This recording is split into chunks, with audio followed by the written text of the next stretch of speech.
Don-O-Mite! Wednesday night, Don-O-Mite! So Dynamite. This is awesome! This is this, this is that, this is this! Hey everybody, have a great time! I'm not one of these f***ing goof podcasters out there.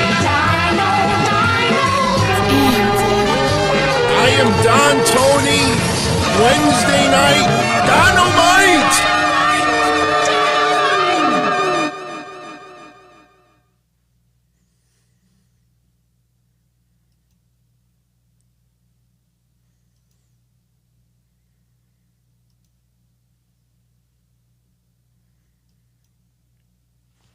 Not too bad of a night, wouldn't you say?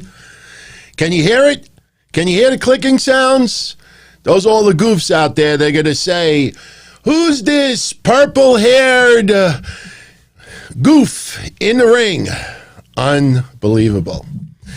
I love people out there who will tweet fuck about one or two people. On Wednesday night Dynamite, we tweet fuck about 30 people. I got to be honest with you, probably my favorite night of 2021 wrestling as a whole. Yes, AEW had its Shangada moments. NXT had a couple of lulls as well. But in the end, you could feel it. You could feel it amping up a notch. I tell you, nice fun night. I got to really tell you, especially for those that follow it on a weekly basis. But I am here. Welcome, everyone, to Wednesday Night Dynamite. I am Don Tony. I want to thank you for tuning in, as always. Big shout-out to everyone. It's been a pretty big week for the Donzilla Army and this YouTube channel. Launched memberships, just launched the store, which should be visible by tomorrow. We're streaming right now 5 different areas: Facebook, Twitter, Twitch, YouTube, Periscope. Think I'm lying? What's up, Dave Gregory Karsh, Greg LaChance, John, and a few others that are checking out the show outside of YouTube. But cannot ever forget my YouTube family: Soulfly Bamore, Devin M, Steve Cormier, Smoking Hydro, Kavan Lewis. And I appreciate you all loving those little emojis. So if you want to sign up as a membership, yes, it's a cheap plug. Go to the YouTube page, click the join, watch my 3-minute, hopefully, sales pitch. And if you want to sign up, sign up. Papo Jr., what's going on? So what did you all think of tonight's wrestling? Much better than Monday. Honestly, much better than Friday. Friday has its moments, don't get me wrong. Kevin Owens stuff, Roman Reigns stuff, a few other things. But look, I'm going to just throw it out there. I know I'm an older person. And I know my favorite Fed of all time was ECW. Guardian of Chaos hanging out on Twitch tonight. Mark Coronado, what's up, brother? Hope you're doing well, man. Vince Schmidt tearing it up. Joe DiPaolo. DTKC is no more. Once a month on Patreon, we get together for like nostalgic purposes, but that's it. Jay Carlos, what's going on, my brother? Big shout out to everyone. A great mood, you know. And look, not trying to be a Debbie Downer here, but tonight's show is going to be strictly 2 things: AEW Dynamite, NXT. That is it. A lot of you already know my father is going into St. Francis Hospital tomorrow to get a couple of stents put in his heart. I have to drive him to the hospital at 7 a.m. So I definitely got to make sure I get up bright and early tomorrow. So tonight, tweeting at 4 or 5 in the morning is not going to happen. So we're going to do a drive-by with this show tonight. Go in, go out, and that's it. We're going to have a discussion more than anything else. Everybody does recaps.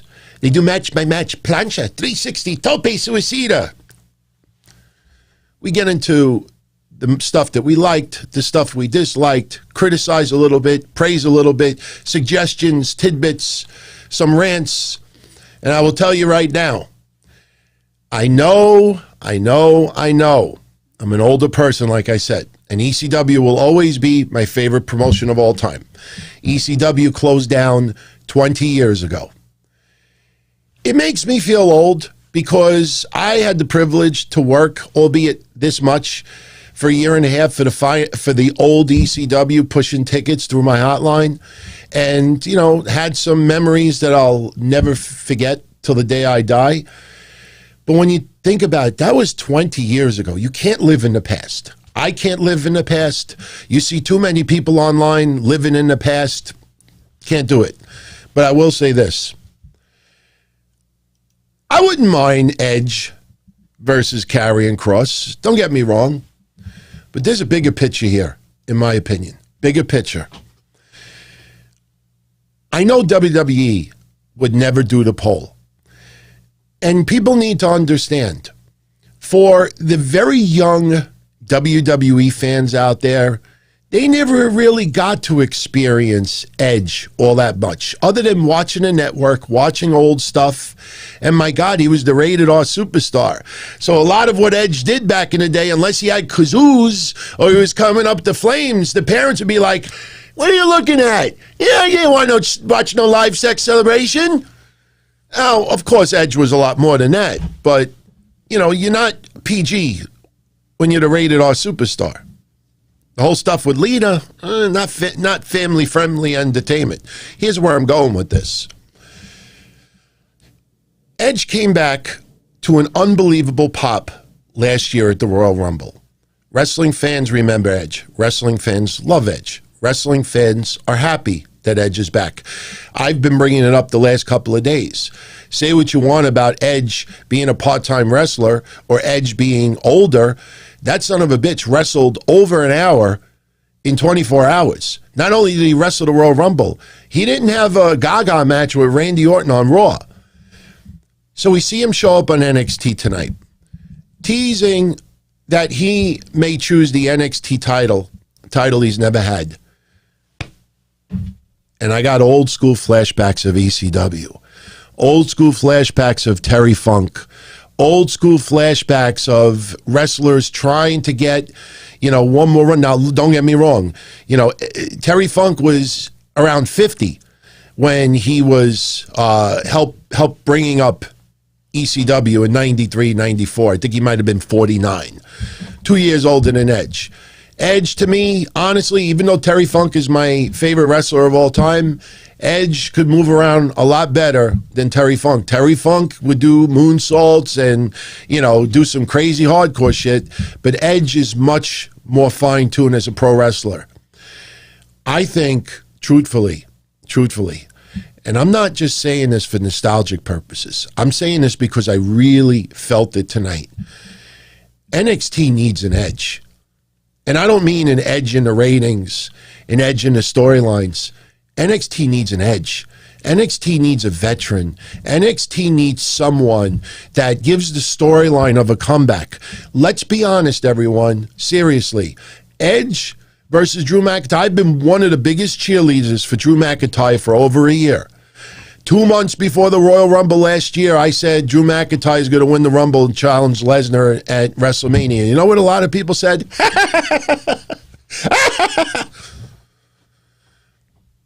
Drew McIntyre has made the best of a really bad situation.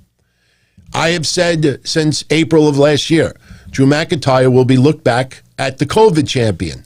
I must have called Drew McIntyre the COVID champion about 50 times on these shows. I never thought he would actually get COVID, but Drew McIntyre, I think, is doing the best of a bad situation. With that said, Edge versus Drew McIntyre doesn't really flow all that much. That's like having eggs with pickles. Or maybe I don't know, sushi with, I hate sushi, but you know where I'm going with this. It doesn't, you play word association. I say a word very quickly, and you say the first thing that comes to mind. I say ball, you say sack. I say red, you say white.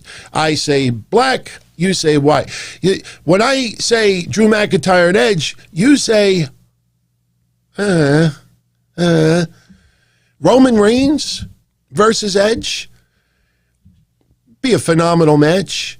But I think we all feel that Roman Reigns has to remain champion, especially since we're starting to get out of COVID. There's more people being vaccinated in the United States than are catching COVID, which is a great thing.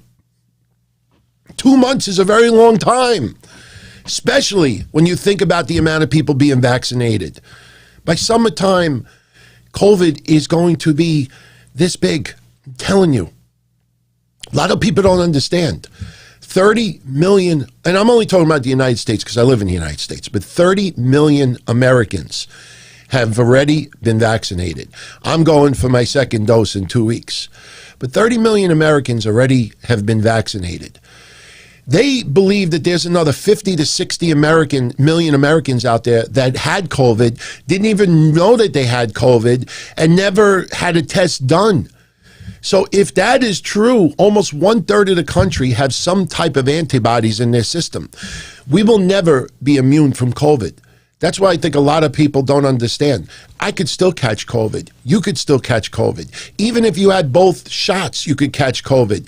The difference is, if you catch COVID after being vaccinated, your body knows what it is. You're like all those scumbags that invaded the U.S. Capitol. Like, nobody could stop them. Nobody could stop them. Now, pretend those jerk-offs are COVID. Now you get vaccinated. That's like the U.S. Capitol with machine guns and Uzis and a million fucking cops around there. Those guys try to invade again, COVID, maybe a little bit gets into your system, but your body's going to be like... So even if you get it, you might have minor symptoms like a cold. For most people. For most people.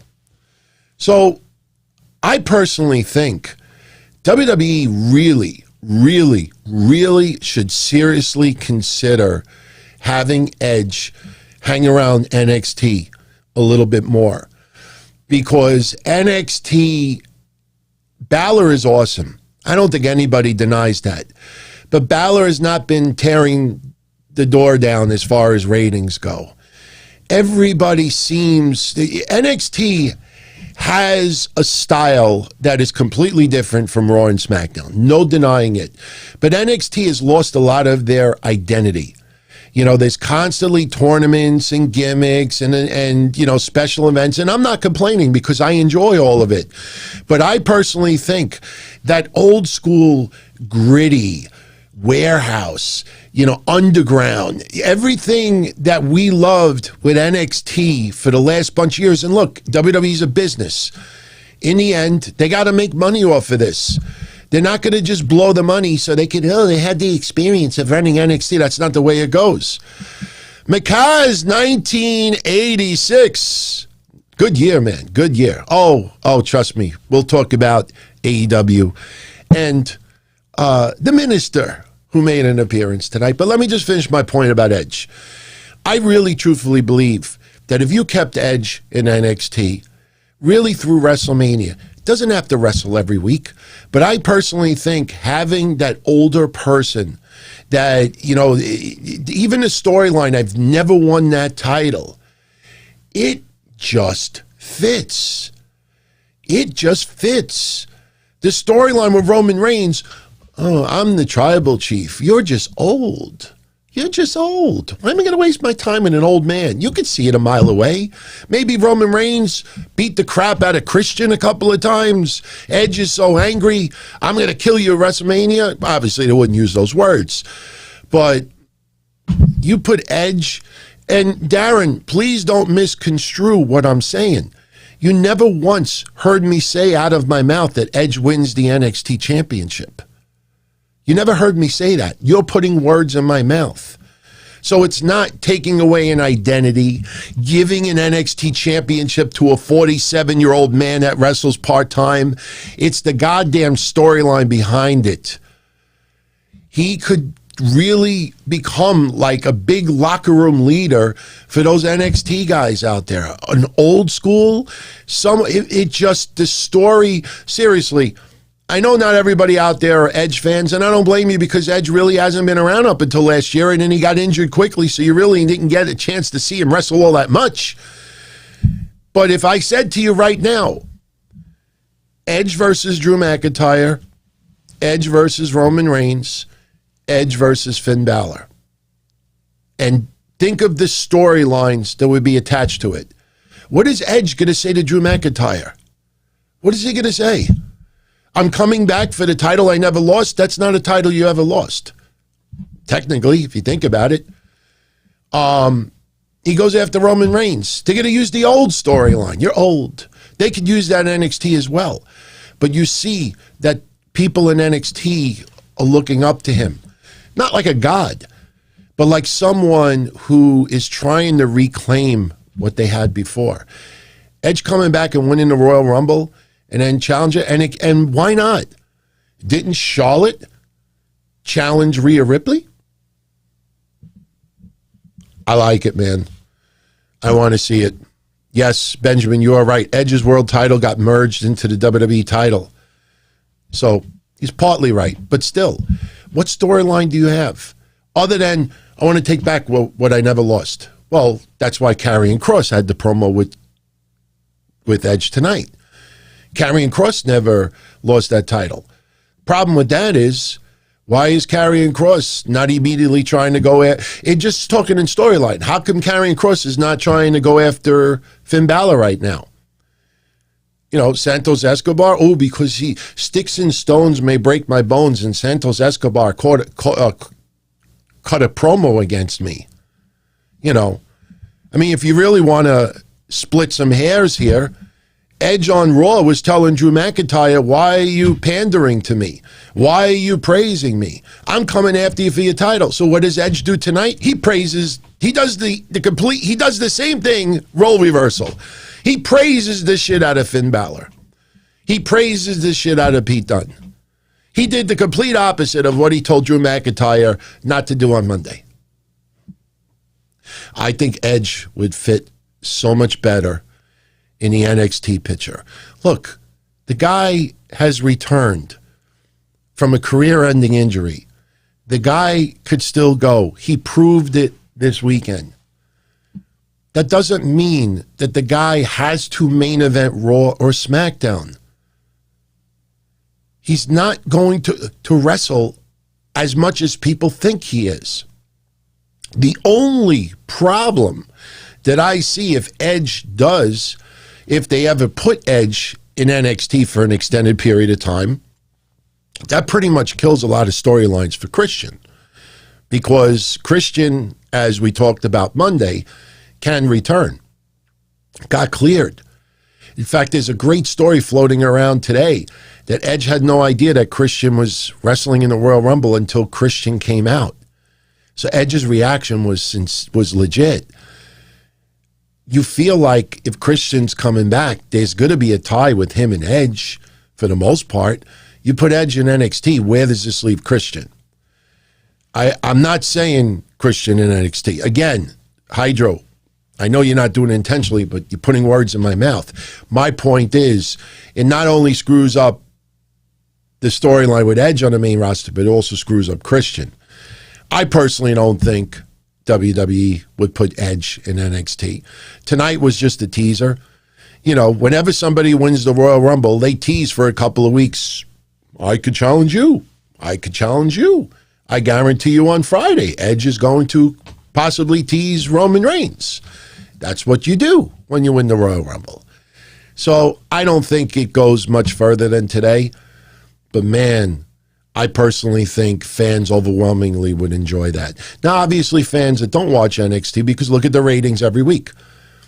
Only about 20% of WWE fans, well, I might be a little bit low, 33% of WWE fans that watch Raw only tune into NXT. A little bit less that tune into SmackDown, less than 33% tune into NXT. So it's not the overwhelming fan base that tune into NXT, but you might get some additional eyes on the product. So we'll see what happens. But there's my Edge rant to open up the show. I got to write it down because I was a little bit tardy with timestamps on Monday. So I definitely wanted to keep my little notes so later on I could do the timestamps and go to bed early.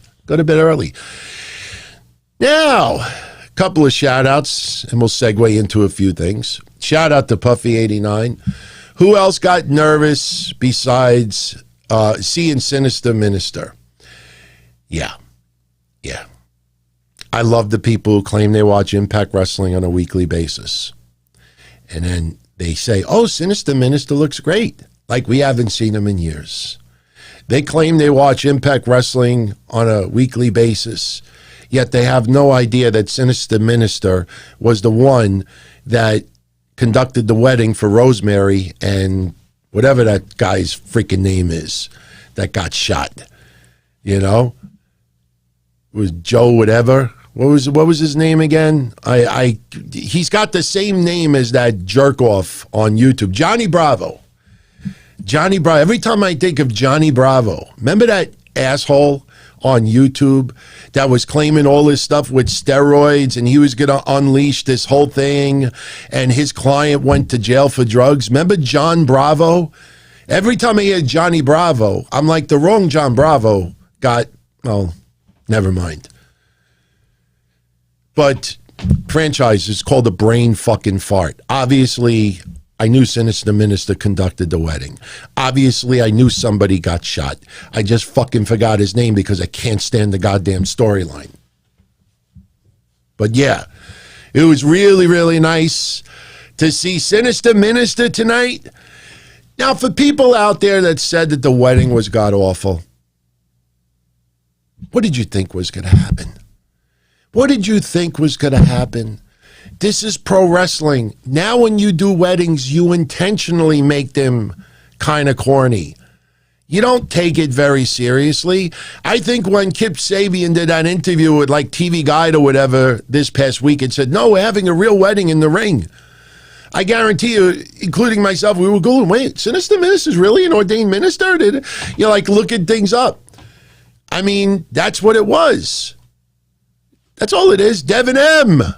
Welcome, my friend. Well, and by the way, as I wrote on YouTube, for all of my friends that are now joining me on YouTube with memberships, definitely on YouTube, post your Twitter handles. I know some of you, I have yours already, but post yours so I can give you a little shout out on social media as well. We'll start banging that shit next week, but I like that Sinister Minister was there today. I didn't think the wedding was that bad because I knew what to expect. You knew, we said it a couple of weeks ago that Orange, baby, don't hurt me. I can't sing that song. My voice is too low for that. I'd be like, baby, don't hurt me no more. Penelope Ford looked amazing. She's a very attractive woman. Did you hear Sinister Minister with a couple of words like, what did he say? He said two words that he changed it around. I think he said unholy marriage, I think was one. Then there was another one that he said that I laughed my ass. Oh, to grope. Yes, to honor and to grope. I loved it. You know, I thought it was fine, man, because I knew exactly what to expect. Papo Jr. just wants to say good evening to everyone. Good evening to you, my friend. Thank you, as always, for the support. Much love to you. And again, shout out to everybody tuning in live, tuning in. Guardian Chaos got to work with almost every ECW star back in the day. He worked against Terry Funk in 2000. It's awesome, man. Great memories, seriously. And Jay Carlos, thank you.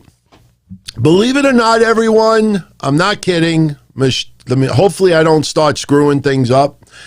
I actually almost did this tonight. Hang on, you'll see. Oh, wait, I know why. I almost did this tonight.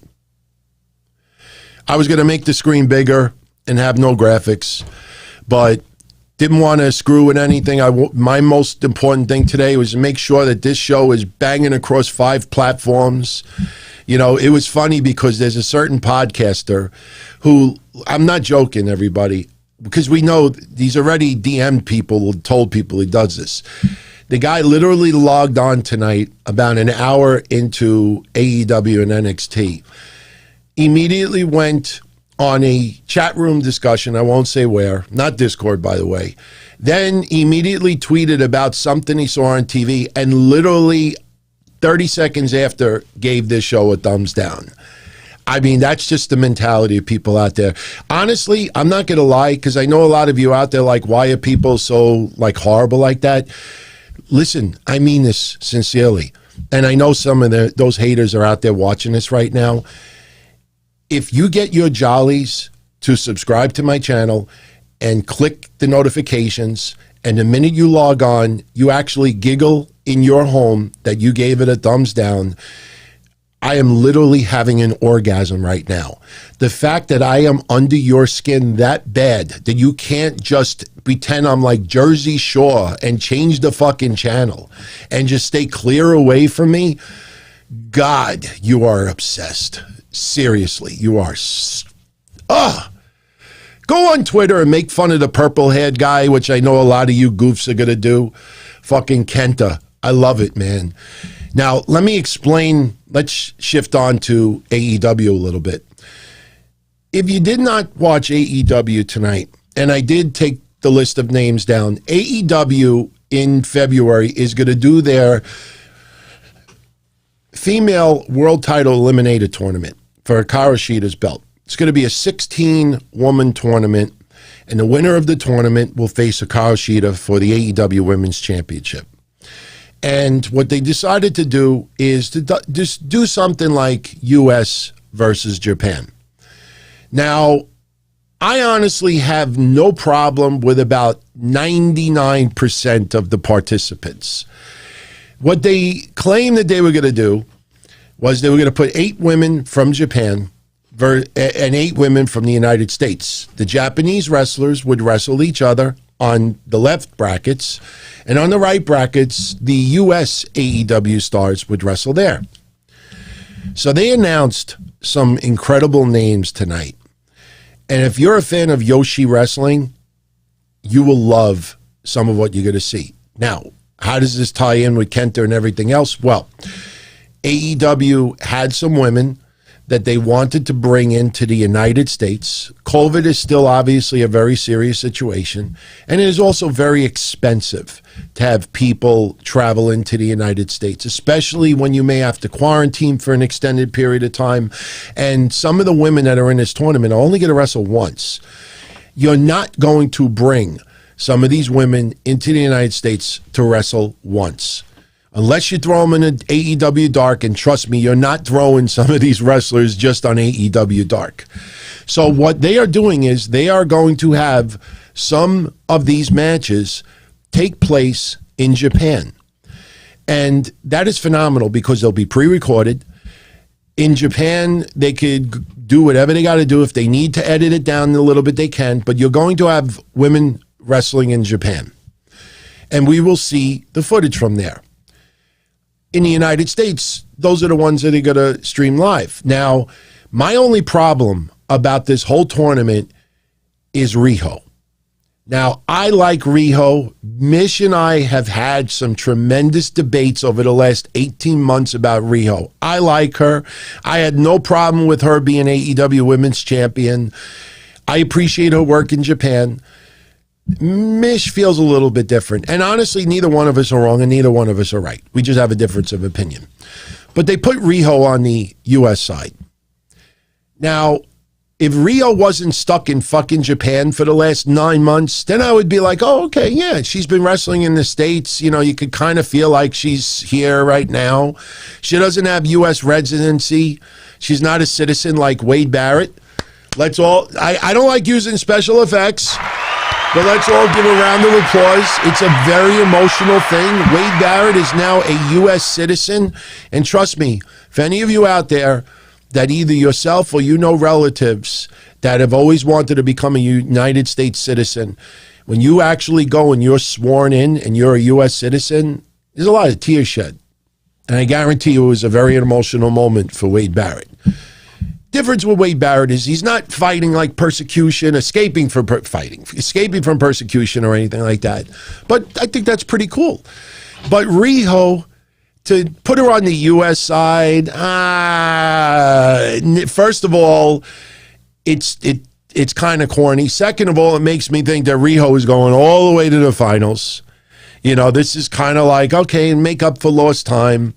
But, you know, it is what it is. Now, for anybody out there that wants to know what the brackets are going to be, we don't know the match brackets yet, but I will read you the list of 16. I typed this as fast as I could. So, on the U.S. side, we have Serena Deeb, Riho. I think that's the only match we've even heard so far. Those two will face each other. But we got Serena Deeb, Riho, Britt Baker. And by the way, can we say it? Britt Baker tonight probably wrestled the best match that I've ever seen her wrestle. Was it spectacular? No. Was it 5-star? No. But yes, Thunder Rosa was the ring general in that match. She led that match. Britt Baker was phenomenal tonight. She had an awesome match with Thunder Rosa. I know some of you out there are kind of annoyed that Thunder Rosa lost, but that's what happens in life. You don't always win, you know, and I thought Britt Baker did a phenomenal job tonight. Excellent job. You could not have expected anything more. And what I've been saying forever, remember who she has in her corner as her number one coach. Adam Cole. Adam Cole. Do you see Adam Cole tonight?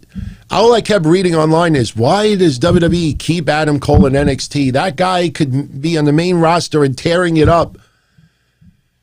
That guy is doing everything he can to help his significant other get better in the ring, and she's putting in the time. And I thought it was a great match.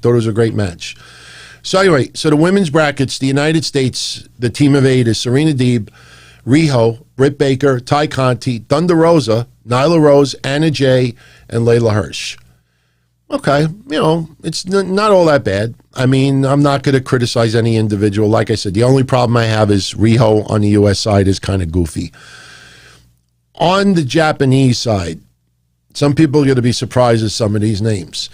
Aja Kong, Veni, and did she go under the name Asuka in Japan as well? I think she actually might, because some people always, when I used to give the Japanese results, and I would say Asuka, and they'd be like, wait, no, Asuka's in the United States. No, there's somebody wrestling in Japan. I think that's what she was using over there as well. But Aja Khan, Veni, Emi Sakura, Yuka Sakazaki, Ryo Mizunami, Mei Suruga, Rin Kadokura, and Maki Ito. This is the first time I'm saying all these names together, so let me say them one more time. Aja Kong, Veni, Ami Sakura, Yuka Sakazaki, Ryo Mizunabe, Mei Suruga, Rin Kadokura, Maki Ito. I can't speak Japan! Pretty damn good lineup, man. I mean, one thing I think we're all going to probably come out of this, when we watch some of those Japanese matches, the ones streaming from Japan, we're going to be like, holy shit, they put rings around a lot of the AEW wrestlers. But I'm looking forward to it, man. I'm looking forward to it. I know a lot of you out there don't like these tournaments and anything like that, but we're going to get to see some Japanese women wrestlers. I mean, people have been complaining about the AEW women's roster and, you know, the talent. I mean, give them credit. I mean, we don't want to use any individual names, but there's some names that we really have not seen all that much on Dynamite in recent months, not because of COVID, but because they're not stepping up. Some of these matches have been horrendous, and especially when it's on Dark. You know, I think one thing we could all agree on is that sometimes when a match is on Dark and it's pre-recorded and it is beyond the drizzling shits, I don't understand why it airs anyway. I mean, it's almost like movie bloopers. When you have bloopers in movies, you might show them after the movie is over. I mean, if anybody remembers back in the day, they would do that. That used to be something they used to look forward to. But to show it anyway, some of the women's matches they showed on Dark, people are like, why are you showing this? It's that bad. I personally feel what I've been saying for over a year. I think people behind the scenes don't have the heart to tell some of these people, look, we're going to have to dial it back a little bit, and it just doesn't seem to be clicking right now. And, we'll definitely put you back on soon enough. And we have to rotate, something. I mean, you don't have to be cruel and be like, you suck. You don't have to do that. But, yeah, Dylan List, if you want, you could DM me or email me a PayPal address. I would be more than happy to PayPal you back $2.99, or I'll send you a little something, but I'm not revealing that podcaster. Some people out there know exactly who it is. It may not be the person you think it is, but I'm not going to start playing those war stuff. I made an obligation to all of you in 2021 that all of those, all that noise out there is just going to stay out there at noise. I wrote something on Twitter yesterday that I meant for a lot of you out there besides me. I think a lot of you out there, including me, took January by the balls. You think about everything we did in January. And I see a lot of what you all did on social media. I see what you all tried to do, work and everything else. We grabbed January by the balls. February is only, 3 days old? 3 days old? And look at what's happened in 3 days. There are people who will make an attempt to grab things by the balls, and we may not always succeed. We may fall flat on our face and get laughed at, but you try. Then you got people that will tell you that they're grabbing the world by the balls, and next thing you know, January goes by, February goes by, March goes by, and April goes by, and they've done absolutely nothing. Remember what I said New Year's Eve, 2021 is the new 2020 for a lot of people. They always say 60 is the new 50 and 50 is the new 40. Doesn't feel that way, but 2021 is the new 20. So I'm not going to get into name things, but I will acknowledge them to let them know that I'm aware of their shit, and it feels damn good. And I definitely did not block Anthony Diaz. No. I have no idea what you're talking about. I have no idea what you're talking about. So, another thing we found out tonight was something that you and I knew a month ago. Ever since that horrendous Britt Baker segment with Cody, the waiting room, it was funny because, like I said, I thought Red Velvet did a fine job when Arn and Cody were in the ring and they brought her out. Her promo made no sense because when she said, I'm sick and tired of getting jumped, girl, you were the one that jumped people in the waiting room segment. I mean, I'm not trying to act like a woman here, but, that was stupid. But since that night of the waiting room, Neil, you're going to have to contact me privately. I don't even know blocked what number, his social security number, his telephone number, blocked what number. First of all, no guy should be giving me numbers in the first place. What did I block? His lucky number, his lotto numbers? I have no idea. Anthony Diaz's family here. I have no idea what you're talking about blocking numbers. But email me. You see, Anthony's laughing. We're all having a good laugh. I'm not upset or anything. I don't block numbers. Seriously. The only numbers I won't block is if you send me your routing and your checking account numbers. Then that's a little different. But ever since that night of the waiting room, we knew this was happening. Now, we can't call him Cody anymore. We have to call him Cupcake Cody. And I don't think Shaq realized that he actually was onto something, because Cupcake Cody and Red Velvet, it sounds like a fucking bakery. Shaq and Jade versus the bakery duo, Cupcake Cody and Red Velvet. They showed a segment tonight, the NBA on TNT, and Shaq, I guess he did like his Jericho, like that forearm shot that he does, or the back elbow. Shaq was trying. Now it's funny because Jericho might be the one helping Shaq a little bit in this, but Benjamin says I shouldn't bring up this stuff if I don't want to say who it is. No, I could say it if I want. I want to let them know that I'm giggly when they do that. So you just want the dirt.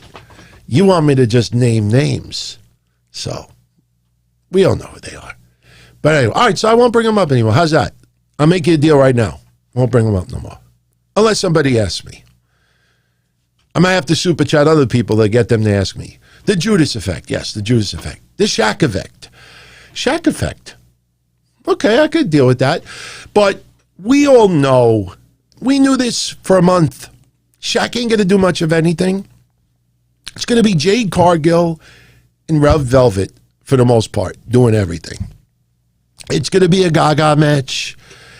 I mean, Cody, with all due respect, Peter Avalon last week, Peter Avalon next week. I mean, I don't mind the other opponents in the match. Lee Johnson, Bonotti, La Isla Bonita, whatever his name is, I have it written down. But that's what we're going to get. And the funny thing is that they teased that this was going to be on pay-per-view. TNT, NBA on TNT. No. This is airing on regular television on TNT. AEW had no say in that whatsoever. So we get to see that on March 3rd. I'm going to just tell you right now. I don't mind seeing Shaq do a little. We all thought he was going to do something with Big Show how many moons ago. But do not start hyping up this match. Put it in the same category as the wedding you saw tonight. That's pretty much what you're going to see.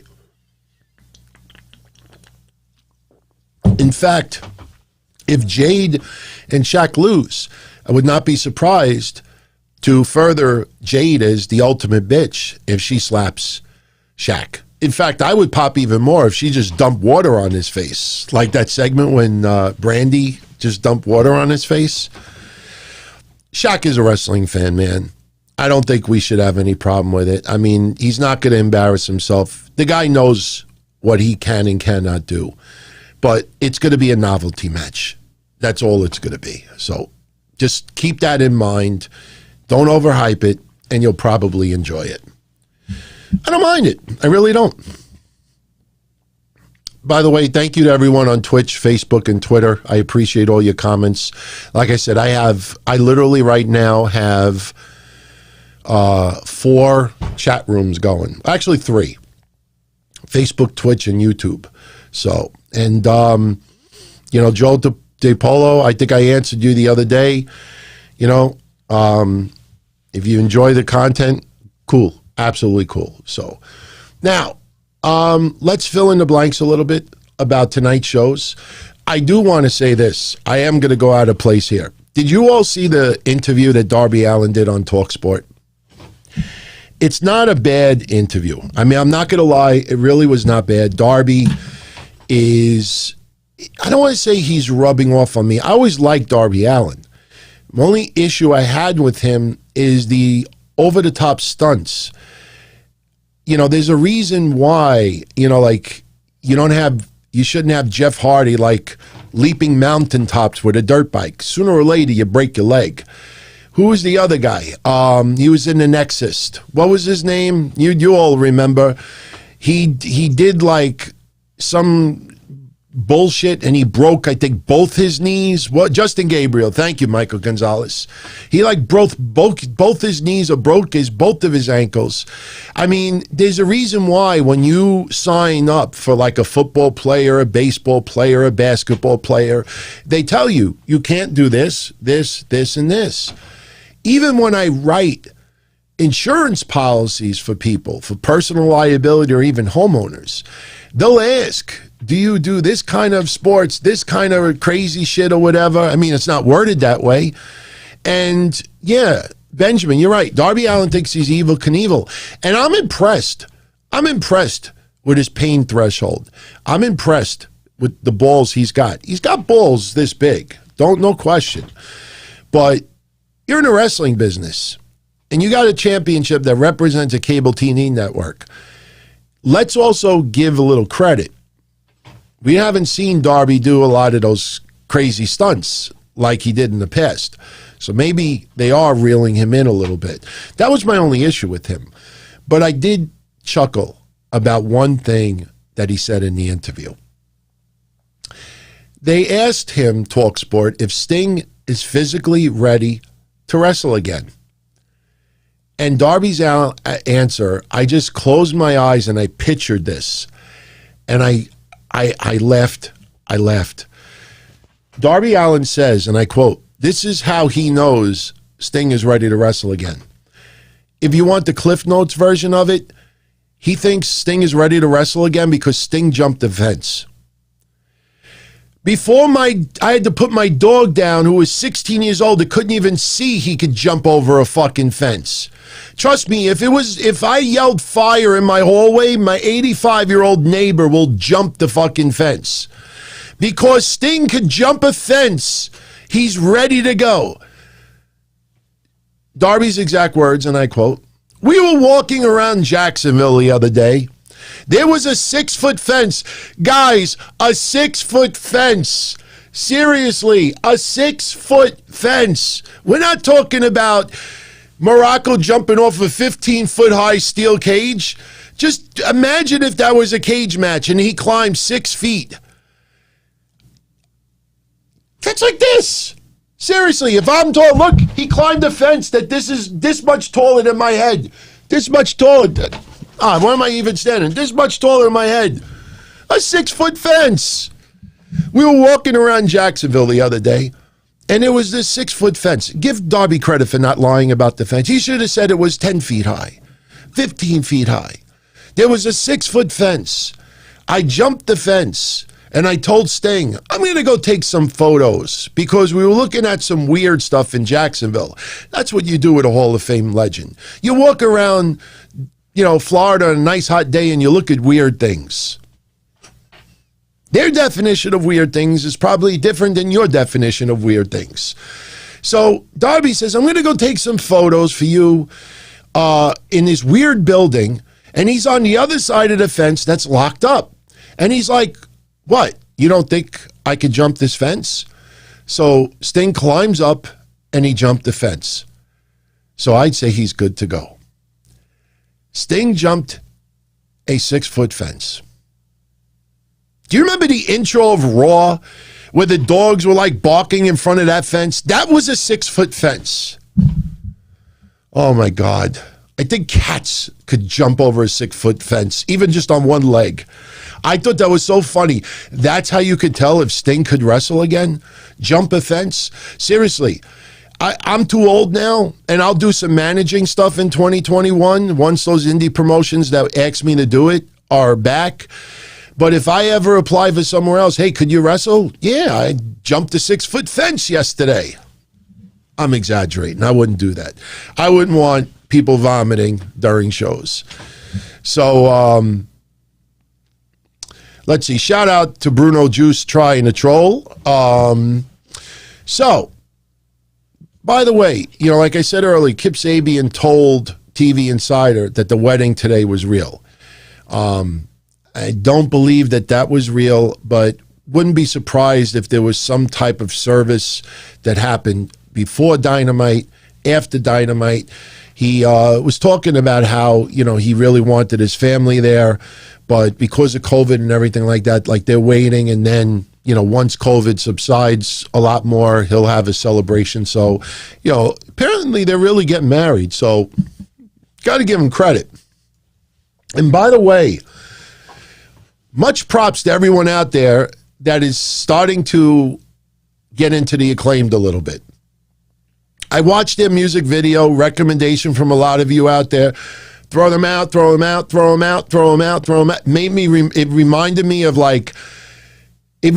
me of rappers pretending to be Tribe Called Quest from 20-some-odd years ago, 25 years ago. I liked them, man. I liked them. And next week, they get an opportunity. They wrestle against Jericho and MJF. So, yeah, it's kind of like Gaga matches for Jericho. But, I got news for you. For these up-and-coming stars to have the privilege of getting in the ring with Jericho at this point, no problem with that whatsoever. No problem with that whatsoever. So, we open up Dynamite tonight with the Battle Royal. Now, FTR was taken out of the Battle Royal because of what they did last week. Oh, and by the way, and yes, I go out of place. That's how I roll. Nobody complains. I'm not going to run down the fucking card from beginning to end. I bring up whatever I bring up. I like talking to you without having to look at notes as much as possible.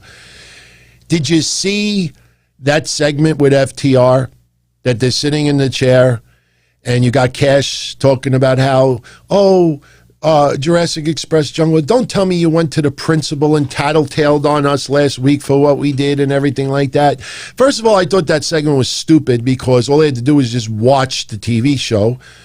I mean, the segment was aired on TV, but that's what wrestling is. You're supposed to act like it didn't air on television. But that's not why I thought the segment was stupid.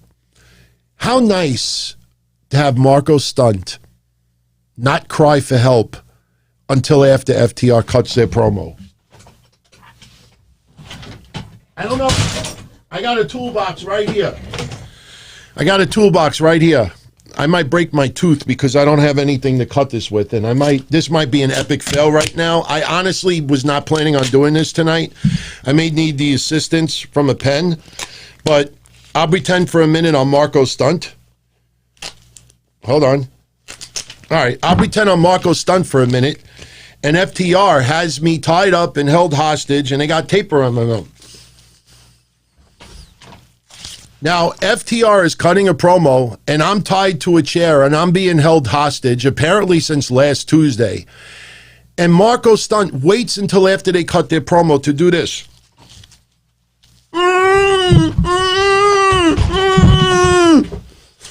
Motherfucker, in storyline, if I'm tied to a chair and held hostage, the minute that Cash or Dax start opening their mouth saying, last week, this motherfucker was silent like a mute until after they cut their promo. Very stupid. Bruno, stop with your fucking trolling shit. I won't air on Facebook anymore or Twitch just for you. Just for you. All right? I'm just telling you right now, I'll just block you. Seriously. That's the last warning. You're not getting under my skin or anything like that, but like I said, actually, you know what? Fuck it. He's gone. He's gone. He's gone. Bye-bye. Bye-bye. But it's so funny to do that segment, and they're acting, he doesn't say a word.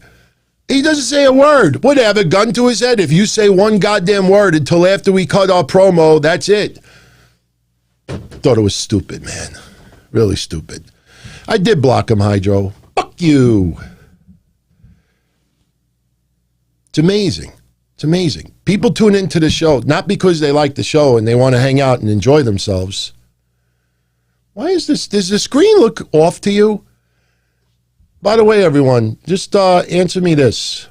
Is it? Oh, it's actually, no, it's not. Does the screen look straight? Because you know why I'm looking at, no, it's actually okay. I'm looking at a different box over here, and my face is like right up to the screen, you know? So, anyway, shout out to Pete Michael. What's going on? Shout out to everybody, by the way. So, the opening battle royal, FTR's not in it. Okay. If the Young Bucks win it, they get to choose their tag team opponents for the pay-per-view, which I know is kind of dumb when you think about it in the beginning, but I'm fine with it. I really was worried that the Young Bucks would win it because of AEW trying to trademark Battle of the Belts. Do I think Private Party's beating the Good Brothers for the Impact Tag titles? No.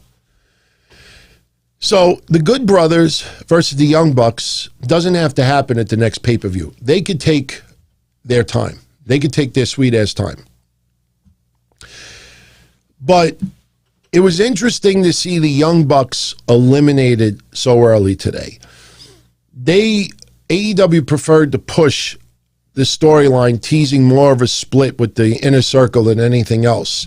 And you and I have been talking about Guevara getting his ass kicked, leaving the Inner Circle, getting thrown out of the Inner Circle. Guevara will be a babyface before the end of 2021. And the teams that were in the match tonight, I don't have the list in front of me, but, you had Top Flight, Private Party, the Acclaimed, members of the Dark Order, the Young Bucks. Actually, I think I think that's it. Yeah, Jurassic Express. And then, which was moronic. I mean, I understand the storyline at the end. But what was the sense, sorry for being a broken record, but what was the sense of the three teams of the Inner Circle facing each other in the main event to determine who was going to go on for the tag titles, just to put all three teams of the Inner Circle in a battle royal for a chance for a tag title shot? Anyone think about that and say, that's goddamn stupid? I don't know what they're thinking with stuff like this. But the match was fun, don't get me wrong. And, we had some quick eliminations. Now, how it worked is it's a little different than some tag team battle royals you may have seen over the years for different promotions. If one member lost, the team is still in it as long as the second member was not eliminated. So what that does is it doubles the elimination. So instead of a tag team partner having to leave the ring and, walk away even though he wasn't eliminated, they got to stay in the match. So, yeah, it was a little whack, Smoking Hydro.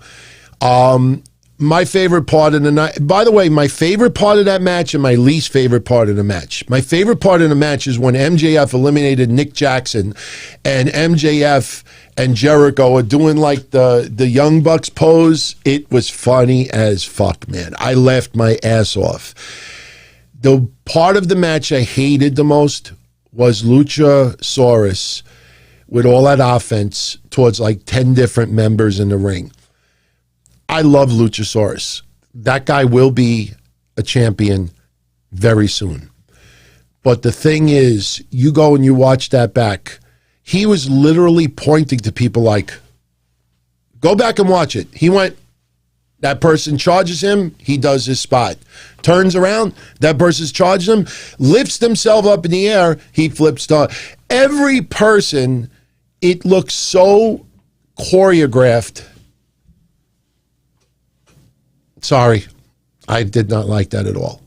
I didn't like it at all. So, but it is what it is. It is what it is. So we had a couple of eliminations that happened one after each other. Basically what happened was we were down to Max Caster, Darius Martin, Jungle Boy, Sammy Guevara, MJF, and Chris Jericho.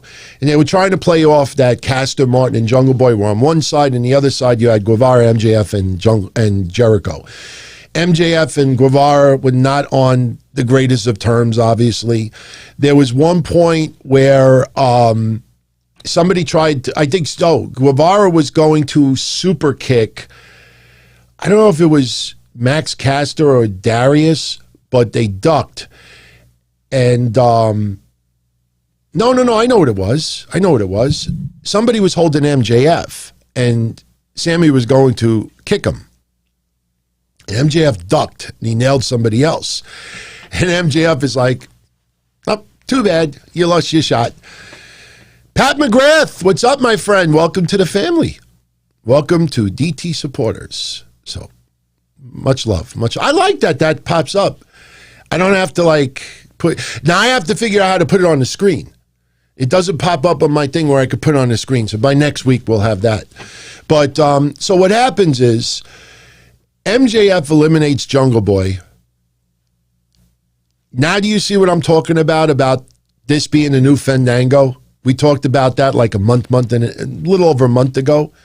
I mean, you hear the fans doing it, and they're doing it purposely. They're opening up Dynamites now with that song.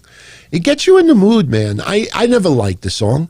I've heard it 1 trillion times since I was a kid. For all you young people out there, trust me, you are very thankful that you grew up in an era that had social media, that had music on demand. Back in the day when I had to work in a grocery store and I would have to tune into Z100, I would be in the store and every hour and a half they repeat the goddamn same songs all over and over again. I'm not joking, at least 8 times a day, you would hear, what a feeling is believing, or you hear, I mean, Culture Club, oh my God. Seriously, I wanted to just like break something over my head, some of those songs. So horrendous, man, so horrendous. But Neil Ray, welcome. Darren Gordon Hill, welcome, my friends. Welcome. Gonna have some fun, man. Gonna really have a lot of fun. But so they had MJF eliminate Jungle Boy, and then Max Caster eliminated MJF. Darius Martin eliminated Max Caster. So if you follow that trend, you're like, okay, who is gonna eliminate Darius Martin next? So the finals were Jericho, Guevara, and Darius Martin. So basically, there is a point where Guevara is trying to eliminate Darius Martin. Jericho, I guess, inadvertently eliminated Sammy Guevara, pulled him over the top rope. Kind of looked a little bit of a couple of spots in the Royal Rumble where you throw someone over and you inadvertently eliminate someone else in the process. So instead of eliminating Guevara, instead of eliminating Darius Martin, he eliminates Guevara. So it came down to Darius Martin and Chris Jericho. I don't think anybody out there thought that Darius Martin was going to win this, but Jericho ends up, Darius Martin is outside the ring on the ring apron. Chris Jericho hits him with the Judas effect. He falls to the floor, and the match is over. Later on in the night, yes, Afro DT. That's not Afro DT. That is my head in a black circle. I'm going to tweak the emojis tomorrow, by the way. So this teases more dissension with the Inner Circle later on. We had a segment later on where the Inner Circle were in the locker room, and basically Sammy Guevara walks out. Like Jericho is trying to play it off like, look, it was an accident, it wasn't intended, this and that. Guevara feels like everyone else is expendable and he's just upset, he leaves. So you can see how Guevara is now starting, they're really, really putting in full force now, Guevara leaving the Inner Circle. So it does look like an afro, it looks like an afro. Trust me, I wish I had an afro. Look at that. So Tony Schiavone brings out Darby Allin and Sting for some reason. And again, Team Taz once again looking like goofs. We're outside the building. They won't let us in. Well, you're Team Taz. Fucking walk in the door anyway. What's this stuff? All the doors are locked. What do you mean all the doors are locked? It's the back of the thing is open. There's all this cool air coming in. What is he talking to? I don't think they think about those things. The whole back of the arena is opened up so you could have fresh air come in, and that's supposed to help with the COVID stuff that you have air circulating from outside. Hey, we're not allowed in. You know what? It's like a bad Roadrunner, like Wile E. Coyote. I honestly, seriously, I should have, if this was like a bad, like Wile E. Coyote, I would have been there. I would have went up to Team Taz and I would have done this.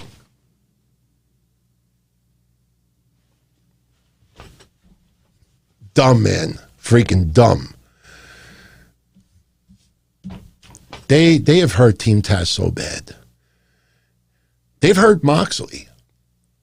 Moxley, he just feels like he's like a special edition on the show. It doesn't feel like he's the leader anymore. It doesn't feel like the AEW world title is the most important title in the world. It's gotten goofy. I hate to say it. And can we be honest for a minute? I made a prediction last year, towards the end of last year, that Kenny Omega will be the Wrestler of the Year 2021. I know Pro Wrestling Illustrated isn't what it used to be, but I think a lot of media outlets out there will choose him as Wrestler of the Year 2021. If Roman Reigns could have some more matches, he'll probably give him a run for his money, but I really think Omega will be the Wrestler of the Year. So anyway, my point is, wait, we have to block Bruno now? Is this the same guy that was on the other area? You mean to tell me now he's going on this channel? Should we block? I'll leave it up to the chat room. Should we block Bruno or should we give him a chance? I'll leave it up to all of you. But let me get back to Kenny Omega. I don't want to be sidetracked with this. I believe Kenny Omega is the wrestler of 2021 so far. The guy tears it up. The match he had with Rey Fenix was incredible. Every match he has, he is phenomenal in the ring. But let's be honest for a minute. Let's be honest. Kenny Omega's world title reign has been horrendous. Ever since that title change, the AEW world title feels like a fucking trinket. Seriously. Kenny Omega's having great matches. But what's the deal with his title reign? I mean, I thought Rich Swann challenging Tommy Dreamer because it's Tommy Dreamer's 50th birthday. I thought that was kind of a bad run. Kenny Omega's AEW title run is gone nowhere. It's gone nowhere. They're trying to play a storyline that he stabbed AEW in the back and walked out of the company. If Tony Khan could pull FTR out of a battle royal and Tony Khan could suspend this person and Tony Khan could find this person, in storyline, Tony Khan could suspend him, strip him, not put him on the show, ban him from going on. Like I said, it feels like the only logical answer is Tony Khan will turn heel soon.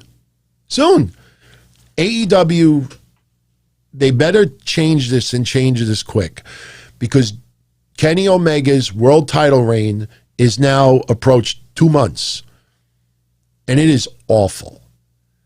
It's weird to say it, because Kenny Omega has had some of the best matches since the beginning of December. He's had some of the best matches, but it doesn't feel like it's a world title. The title just happens to be around his waist. AEW is doing a piss poor job with that championship right now. They're doing a piss poor job with the TNT championship. Darby Allin is fighting Joey Janela next week. I have nothing against Joey Janela. What the fuck is this?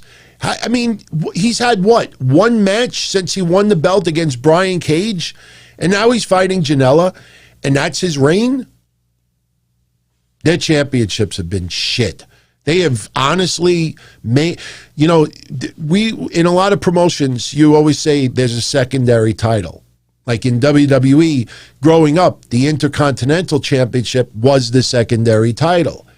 In ECW, the TV title was the secondary title. In WCW, the United States Championship was the secondary title. Right now in AEW, every fucking belt is the secondary title. Hikaru Shida's belt, I mean, look at this. What have they done with Hikaru Shida?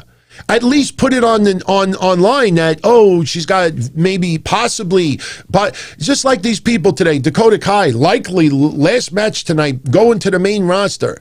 Likely, possibly, maybe, doubtfully, hopefully. Make up something.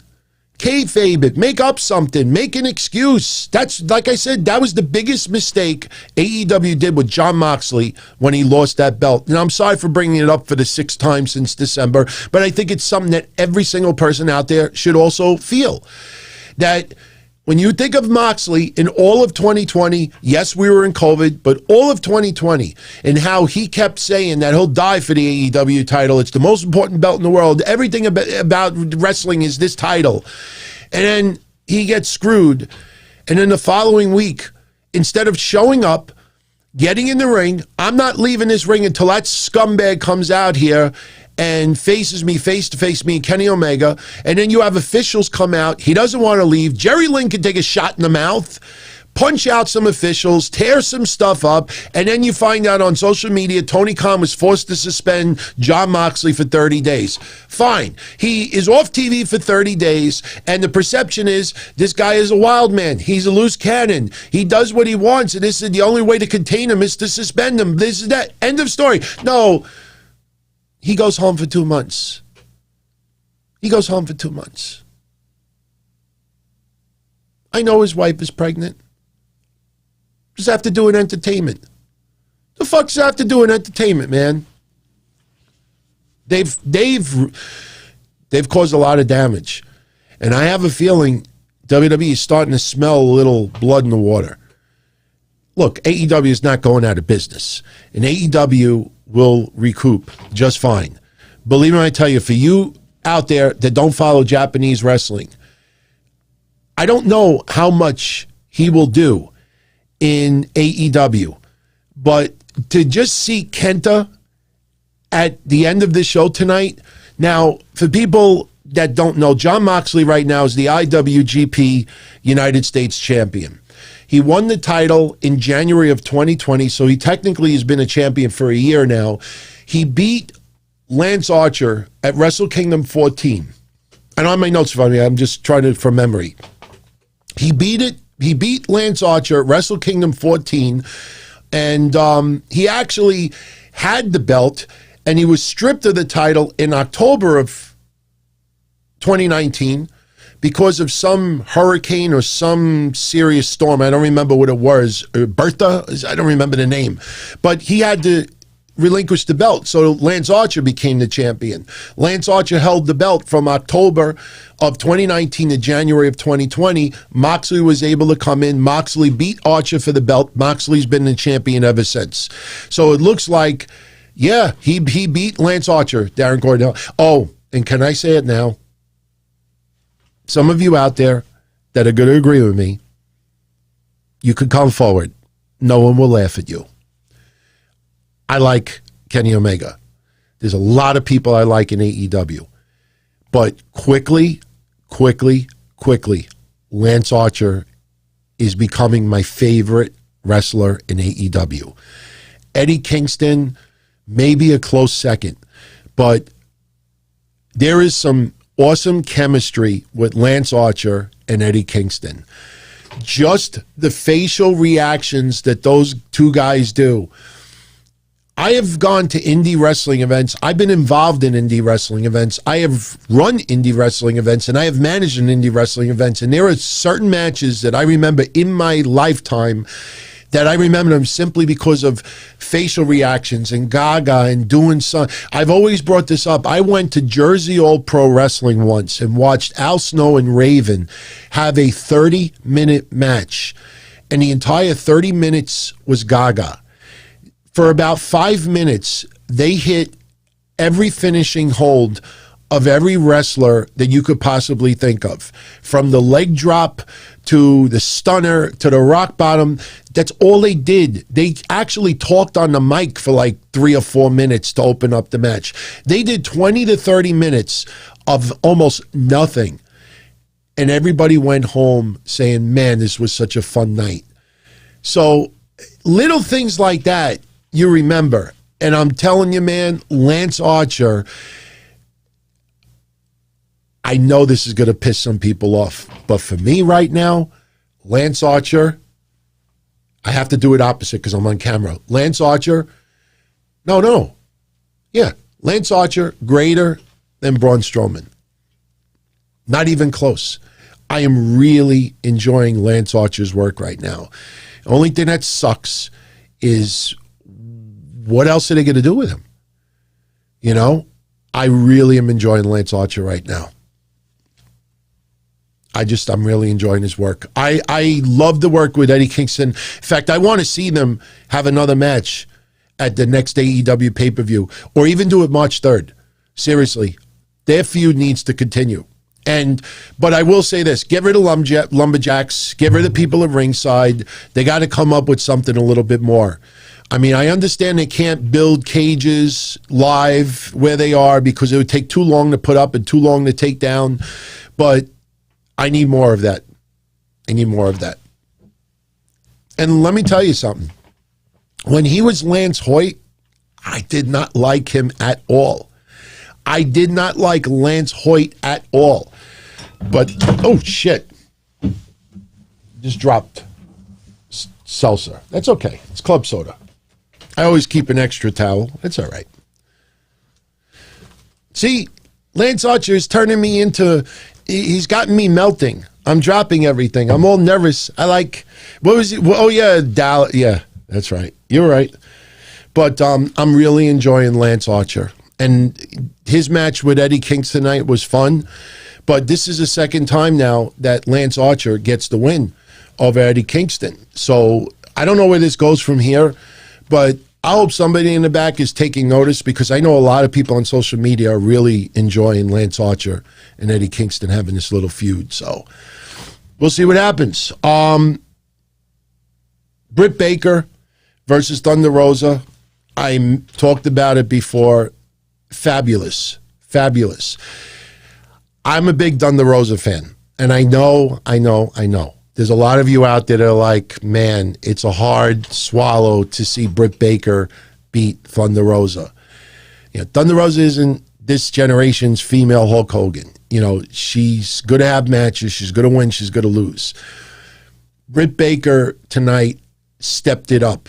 She had the right person leading her along the way in that match. All I kept thinking about when I was watching Britt Baker and Thunder Rosa tonight was Thunder Rosa and Ivelisse. I can't tell you how excited I was originally to have Ivelisse coming to the main roster, getting a chance to dominate. I remember we gave away Ivelisse's hat, and she still has plenty of time to tear it up. But I was so freaking excited. I know a lot of you out there were excited as well. And our assumptions of the attitude issues were true. You heard about it in other promotions, and you could see in the ring the frustration when she had the match with Thunder Rosa. Now, I know on the surface, a lot of people will say, well, Thunder Rosa is not in AEW at the time. Thunder Rosa should have been a little bit more, giving. But still, I mean, where that went is terrible, man. Terrible. All right, so sorry for everyone out there, but we're going to have to say goodnight to Bruno. So we tried. Actually, Mish, you're the only moderator I have. No, you know what? I'll do it. I like it. That's better. I have more fun doing it this way. So, but Thunder Rosa, I don't know what her future is in AEW. She might, have more matches. We know she's going to be in that Eliminator tournament. Hell, we may even see a rematch with her and Britt Baker in that Eliminator tournament. I had no problem tonight, Britt Baker beating her. Leading up to it, I kept saying to myself, oh my God, how are they going to pull this off? But, with all due respect, Thunder Rosa is a far cry than Big Swole. I wanted to enjoy Big Swole in the ring. I got behind her. I honestly thought that she was going to be a hell of a lot further on AEW. And even after that disastrous match that she had with Britt Baker, that cinematic garbage, some of the stuff on Dynamite, in Dark, has been terrible. So, it is what it is. But, tonight, I don't think anybody out there should have any problem. And look, a lot of you are talking about referees. We're used to the AEW referees now. And look, that's not a good thing. You see it.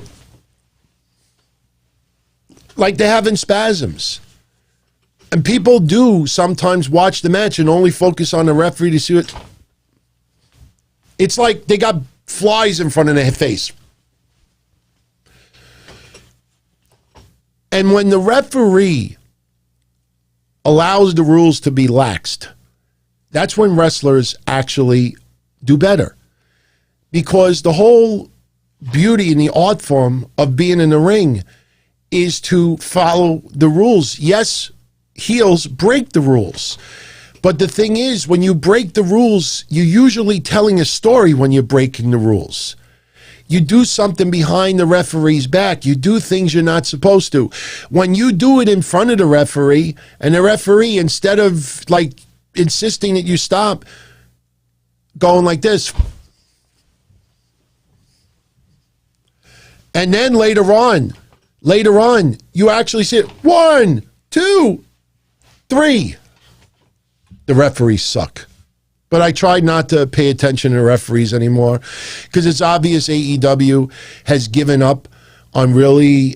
You know how you could tell?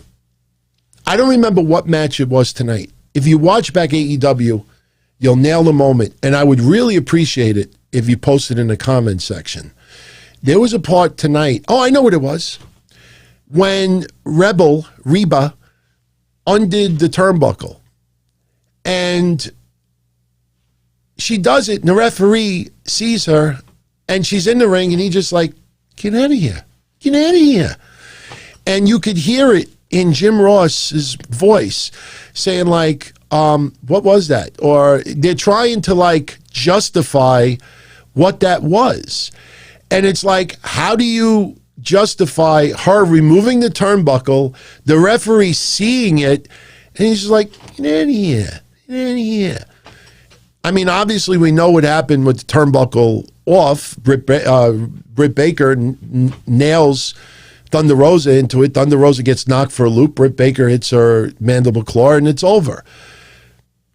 Who do we got to block? Oh, this guy is still here? Mish, do your job, Mish. I'm only kidding. All right, so, yeah, all right. So we're going to have to go a little further. Trust me, after this show is over, his ID will be in the shadow band area, and he'll talk to himself and the other goofs out there that are shadow band. So just bear with me for 1 second. Yeah, okay, now he's definitely gone. Yeah, now he's definitely gone. Bye-bye. Jerk off. Go podcast. You're welcome, everybody, by the way. But, Britt Baker, let's hope this continues. The big challenge for Britt Baker is to lead some of the women that are in AEW that cannot lead. Some people will say that Britt Baker's best work was against Hikaru Shida and Thunder Rosa. But if you cannot lead against other women in that company, and the only people you could have great matches with are the top people in the company, that's a problem. So let's see where this goes with Britt Baker. But so far, did a fine job tonight. Cannot complain at all. Matt Hardy and Hangman Page beating the Chaos Project.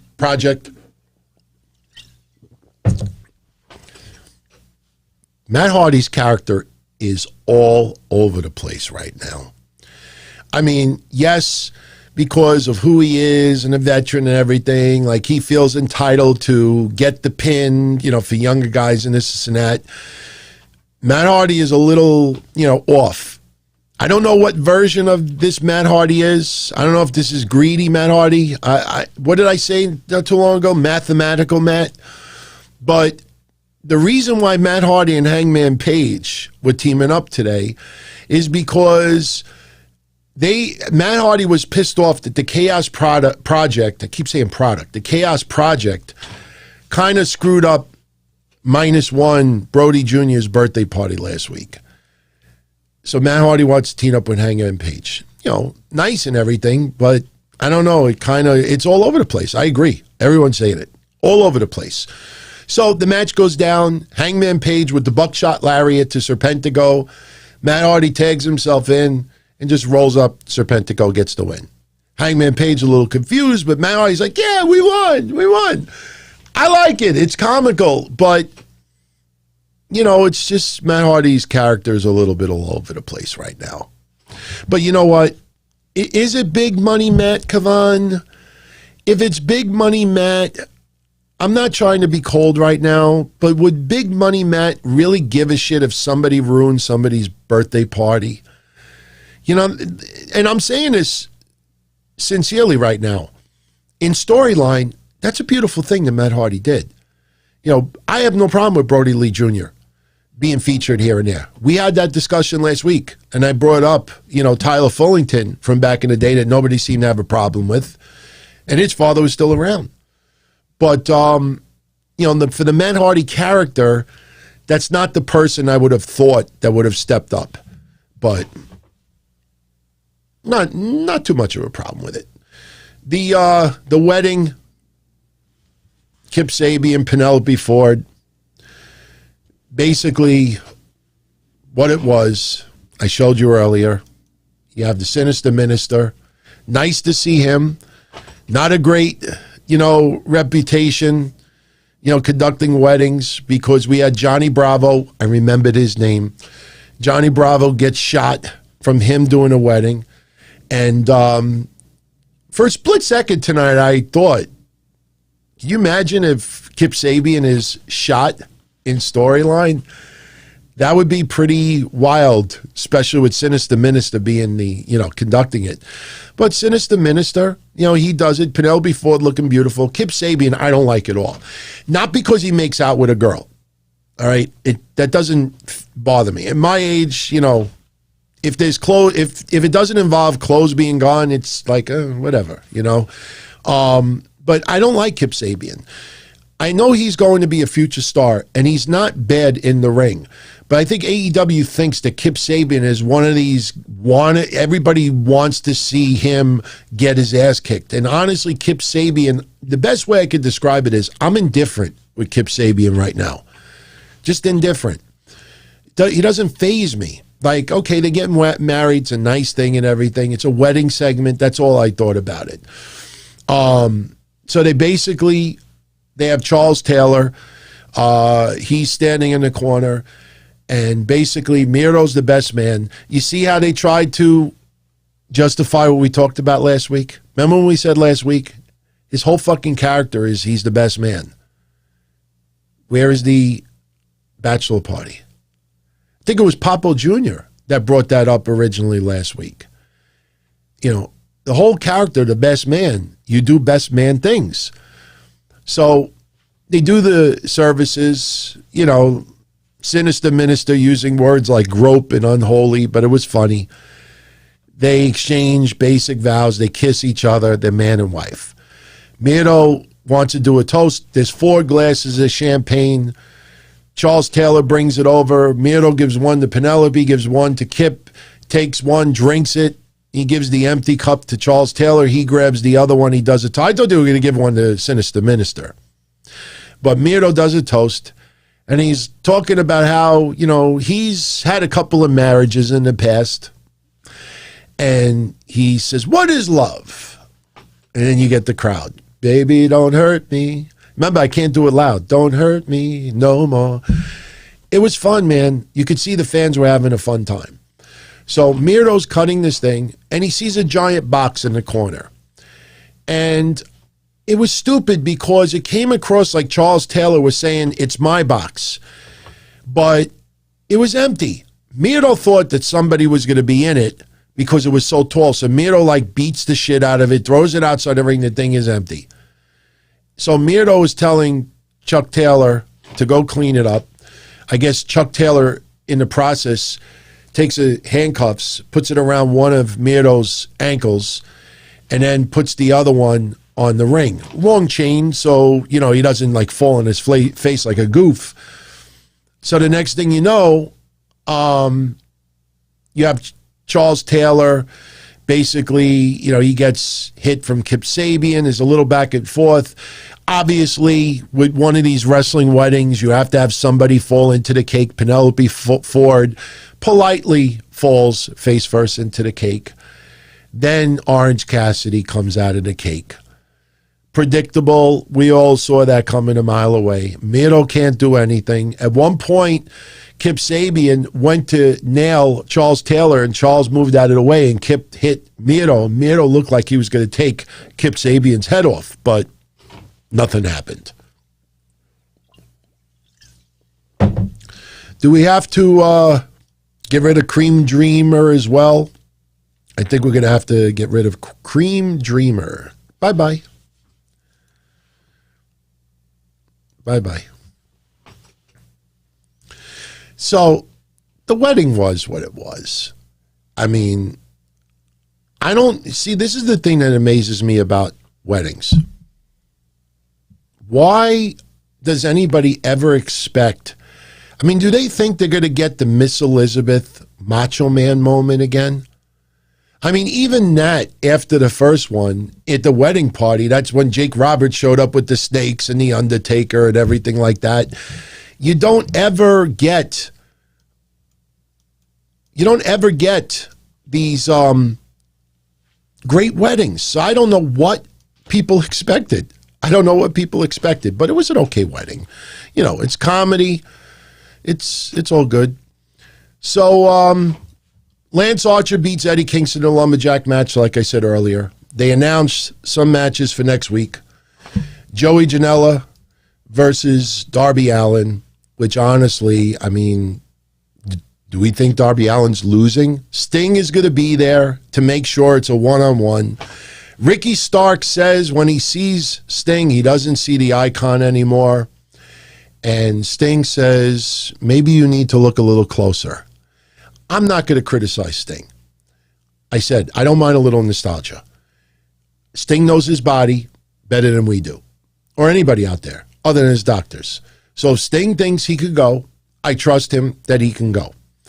But if I was against it, then I would look closer and I'd be like, no, you're not an icon anymore. I mean, he's an icon, but, oh yeah, Benjamin, trolls are out because of jealousy, man. We just launched the t-shirt store. We got the show streaming on 5 platforms. We have memberships now, you know, and the jealousy is running rampant. And it's all good because in the end, they lose. We win. And remember, you know, they're taking their time out to hang out with us and to try to interrupt. You know, there's about 10 people in here that want to be moderators in a heartbeat. And I may have to name 1 or 2 of them as a moderator. And, you know, and the funny thing about it is some of the people they think they're defending, especially in the podcast world, I still help out. And the more they do this, the less I want to help out. So in the end, they're hurting the people they think they're helping. So, but, for all of you out there, like I said, you know, don't order anything yet. Wait until I post the official announcement of the shirt store opening up. So, and we can finally sell the Deli Club stuff. The stuff that Pro Wrestling Tees refused to put up. I'm saying that lovingly. So next week we get Joey Janela and Darby Allin, Cody and Lee Johnson versus Cesar Bononi and Peter Avalon. Cesar Bononi is not bad. It's not bad. But it's interesting the match selection for Cody the last couple of weeks. He didn't wrestle today. He wrestled last week against Peter Avalon. Next week he's wrestling in a tag match with Peter Avalon. And, you know, I'm saying to myself, you know, if you read between the lines, like Cody, you know, he's basically having a little bit of a lighter schedule right now. That's what it kind of feels like. MJF and Chris Jericho versus the Acclaimed next week. And I can't complain about that. Now, the main event tonight, Moxley, Pac, and Rey Fenix lose to Kenny Omega and the Good Brothers. We talked about it before. I like the Good Brothers. I like Kenny Omega. I like the Bullet Club. But the Good Brothers, since they've been in Impact Wrestling, have not tore the doors down in the ratings department. Kenny Omega's impact, pun intended, on Impact has really gone away. You know, a lot of this AEW storyline invasion, AEW did 173,000 viewers this week, 13,000 less than last week.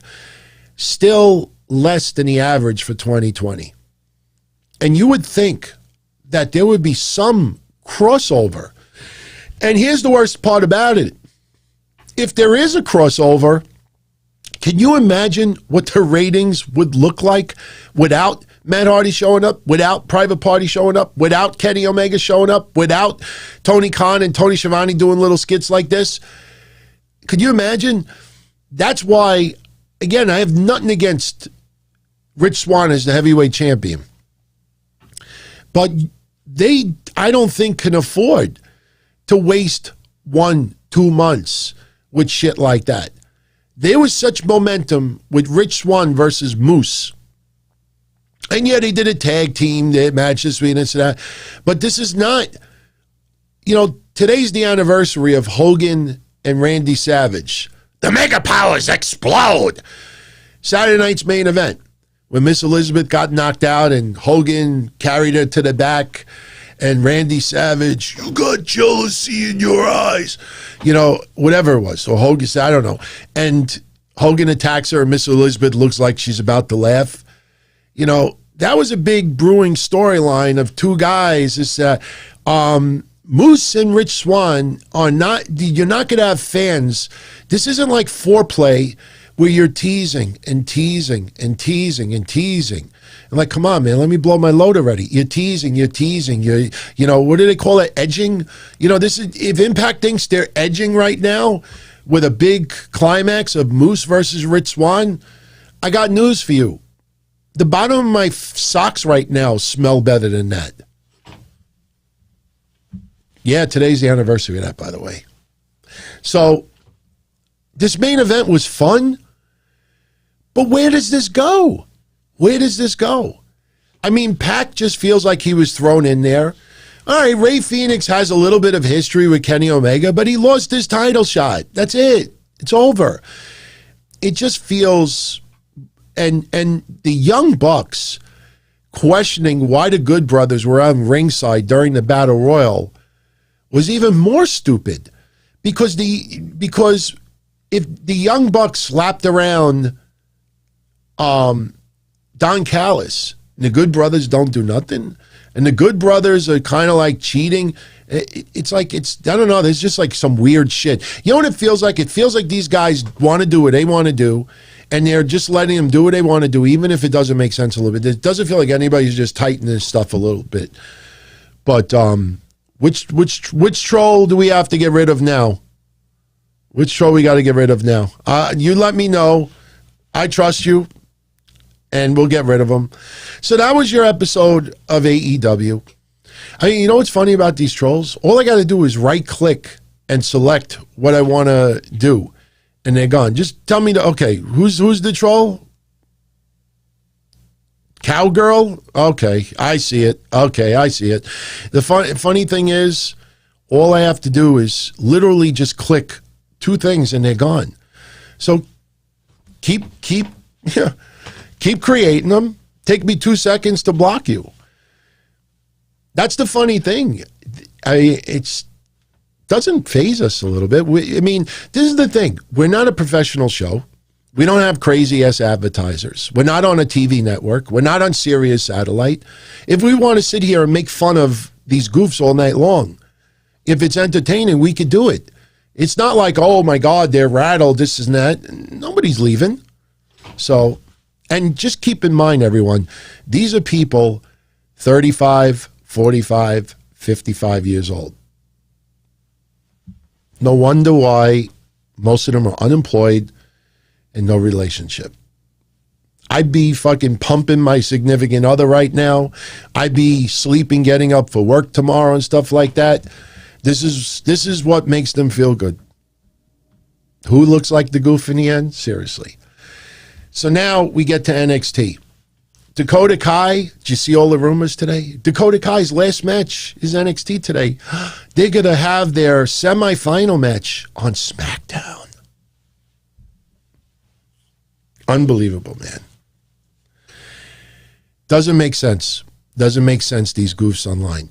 If Dakota Kai is going to leave NXT, report it after she has the last match.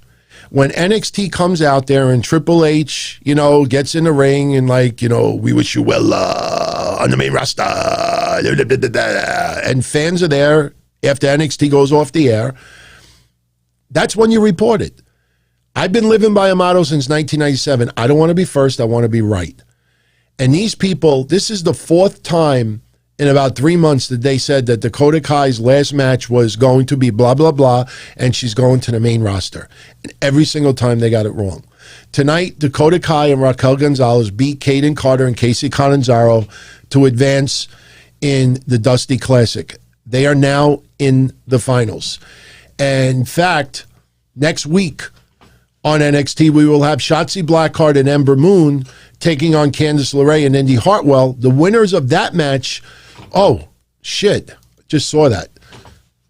Okay, we could take Sinister. It was nice seeing Sinister Minister again, but we could take him off the screen.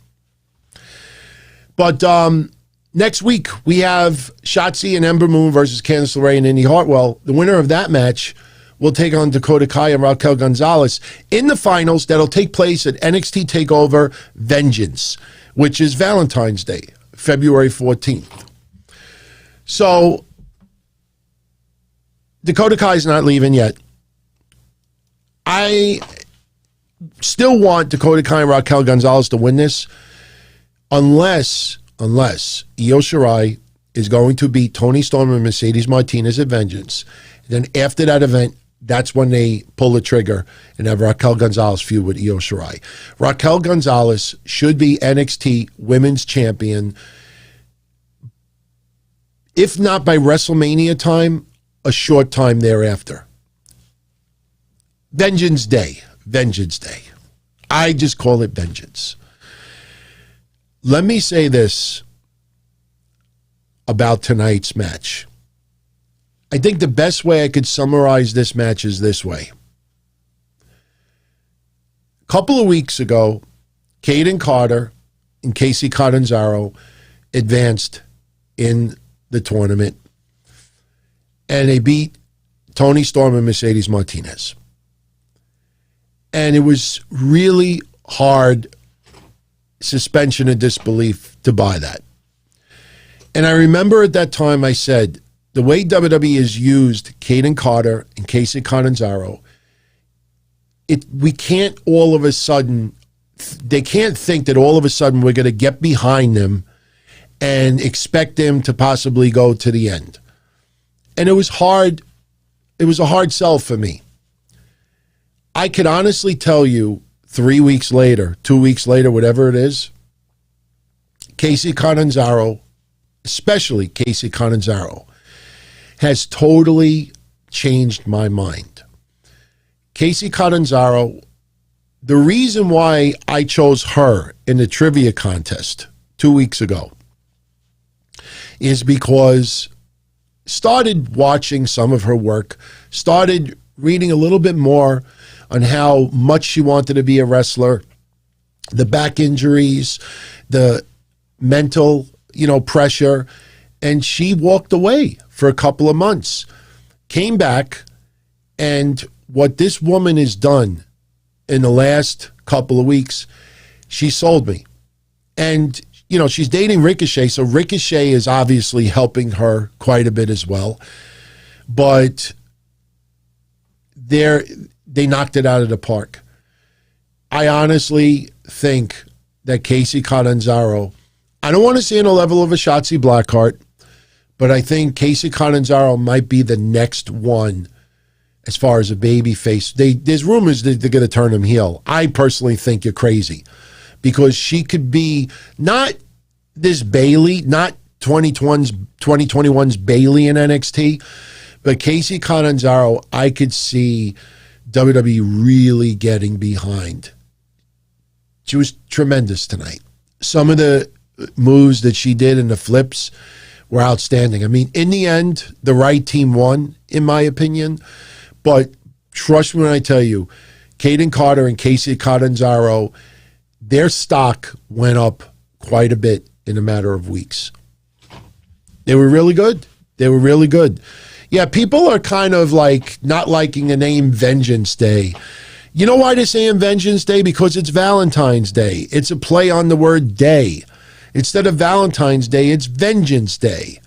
Not everybody celebrates Valentine's Day. In fact, people sometimes use different names. I don't. We call it Vengeance then. We call it whatever we want. So now, like I said, next week, we'll get the winners of that tag match, and then whoever wins that tag match, Shotzi and Ember Moon versus LeRae and Hartwell, they will go on to face Dakota Kai and Raquel Gonzalez at Vengeance Day, which means if you do the math, Dakota Kai will be in NXT for at least the next 2 weeks, a week and a half. So, you know what? I like St. Valentine's Day Massacre. I think WWE tries to draw the line a little bit with some really, really rough words. I think massacre is probably one they don't like using all that much, even though they have used it. I'd rather just have a great pay-per-view than a catchy name and a sucky pay-per-view, to be honest with you. So they advance. We find out Wade Barrett's officially a U.S. citizen. They give him an autographed photo of Hacksaw Jim Duggan. I don't even think it was autographed. And a piece of apple pie. I thought it was a nice gesture. Edge, seen in the back, talking to William Regal. Austin Theory beating Leon Ruff. I laughed my ass off. I mean, Eddie did it in the past. We've seen other people do it over the years. But I don't know why it was just so fucking funny today. Leon Ruff is getting his ass kicked a little bit by Austin Theory. Johnny Gargano gets involved a little bit. Then you have Indy Hartwell and Candice LeRae come out at ringside, and they're trying to get involved a little bit. Ember Moon and Shotzi Blackheart basically, I think Ember Moon carried LeRae, and the other two were brawling to the back. Then, for some reason, you see Leon Ruff like stomp the floor, and he starts screaming in pain, holding his face, and he's right next to Johnny Gargano.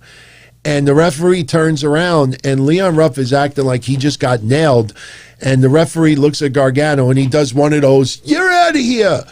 And Gargano's like, "I didn't do nothing." And the referee turned the other way, which was kind of corny because it was a big Titantron screen in front of him. Leon Ruff is laughing his ass off like, "I got you." It was funny, man. I mean, that was funny. So, but in the end, Austin Theory, gets the win. After the match is over, Austin Theory keeps beating down Leon Ruff, gave him the ATL cutter for the second time. And then he goes outside the ring, and Dexter Lumis is there. And I don't know. I mean, Dexter Lumis had to have had it in his hand, but Dexter Lumis has got Austin Theory by the back of his head. He yanks and what is supposed to be a chunk of Austin Theory's hair, and just very pervertedly, I don't have any, I kind of, actually, holy shit. All right, here we go. It's kind of a little bit of an exaggeration, but here's Austin Theory's hair. This was the beard. Remember the beard that time I wore? Remember that? This is the hair. So you had Dexter Lumis with the hair, and he goes like this. Like he smelled it. I would have popped it. It would have been like, "Gee, your hair smells terrific." Thank you, Guardian of Chaos. Yes. We're going to start wrapping this up because, like I said, I got to take my father to the hospital tomorrow.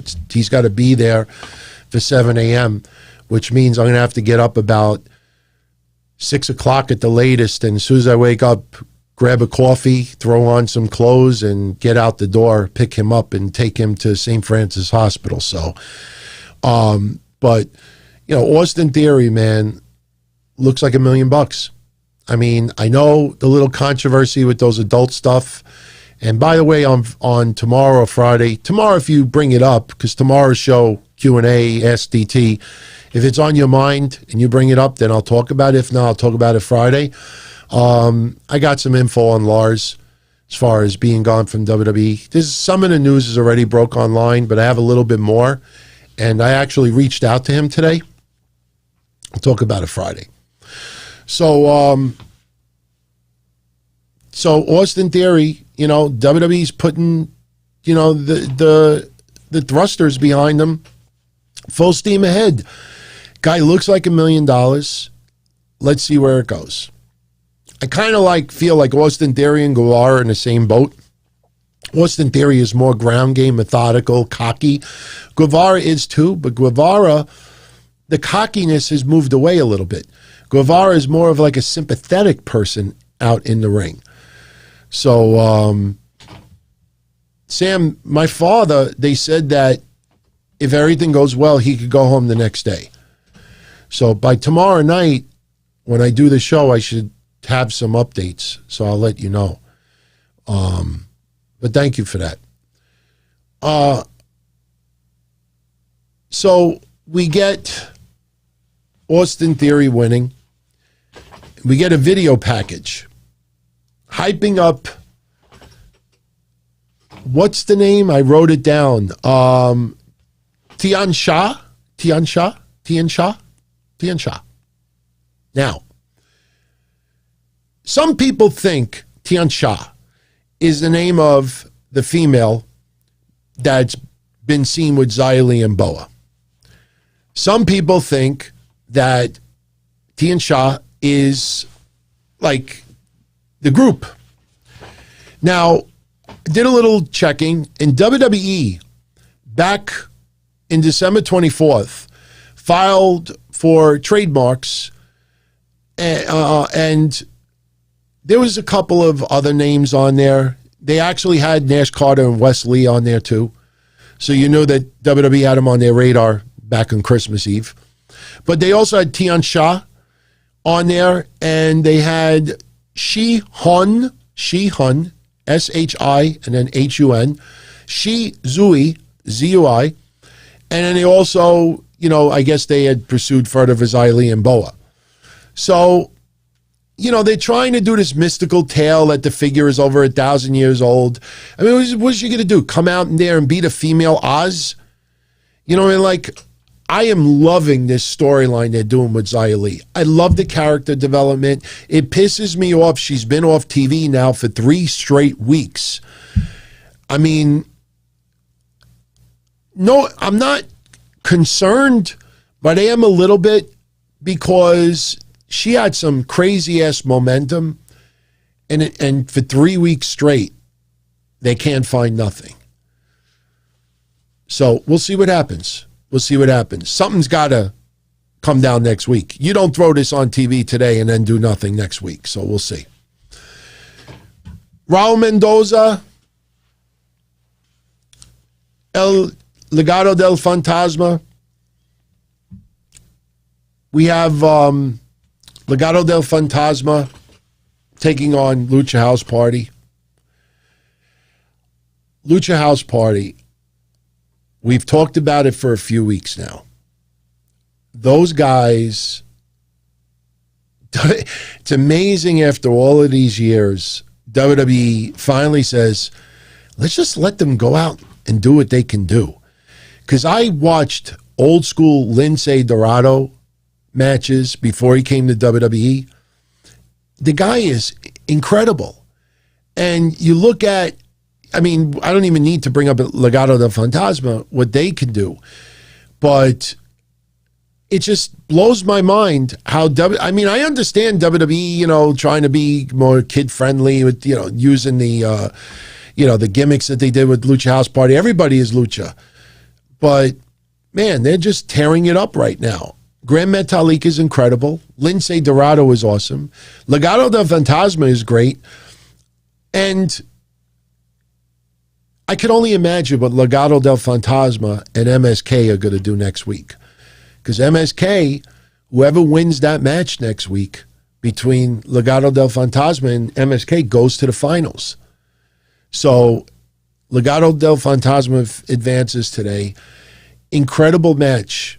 Honestly, out of all the matches we got tonight on both brands, AEW and NXT, Legado del Fantasma and Lucha House Party, I think, might be on the level of Ciampa Thatcher versus Cole and Strong.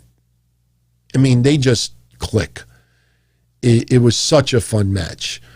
And for me to enjoy a Lucha House Party match that much, they tore it out. They tore it. They tore the house down. And the fans were into it. I was watching those LED screens. They were into it. They were having a great time.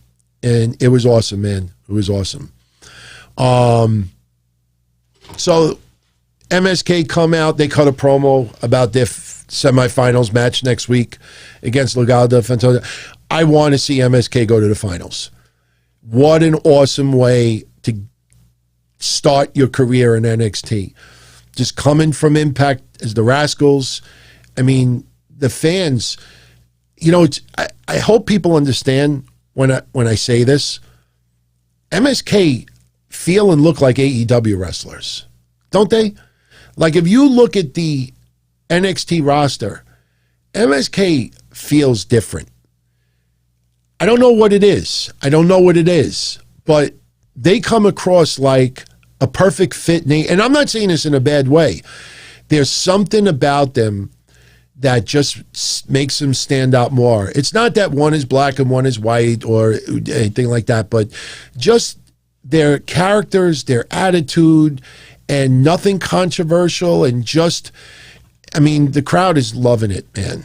Is loving it. Yeah, I agree with you, James O'Cash. Austin Theory reminds me a little bit like an AEW, right? He reminds me, you know what? I said earlier I compared him to Guevara. No. I take that back. I put Austin Theory in the same category as Ricky Starks. In fact, I think Austin Theory and Ricky Starks would be an incredible tag team.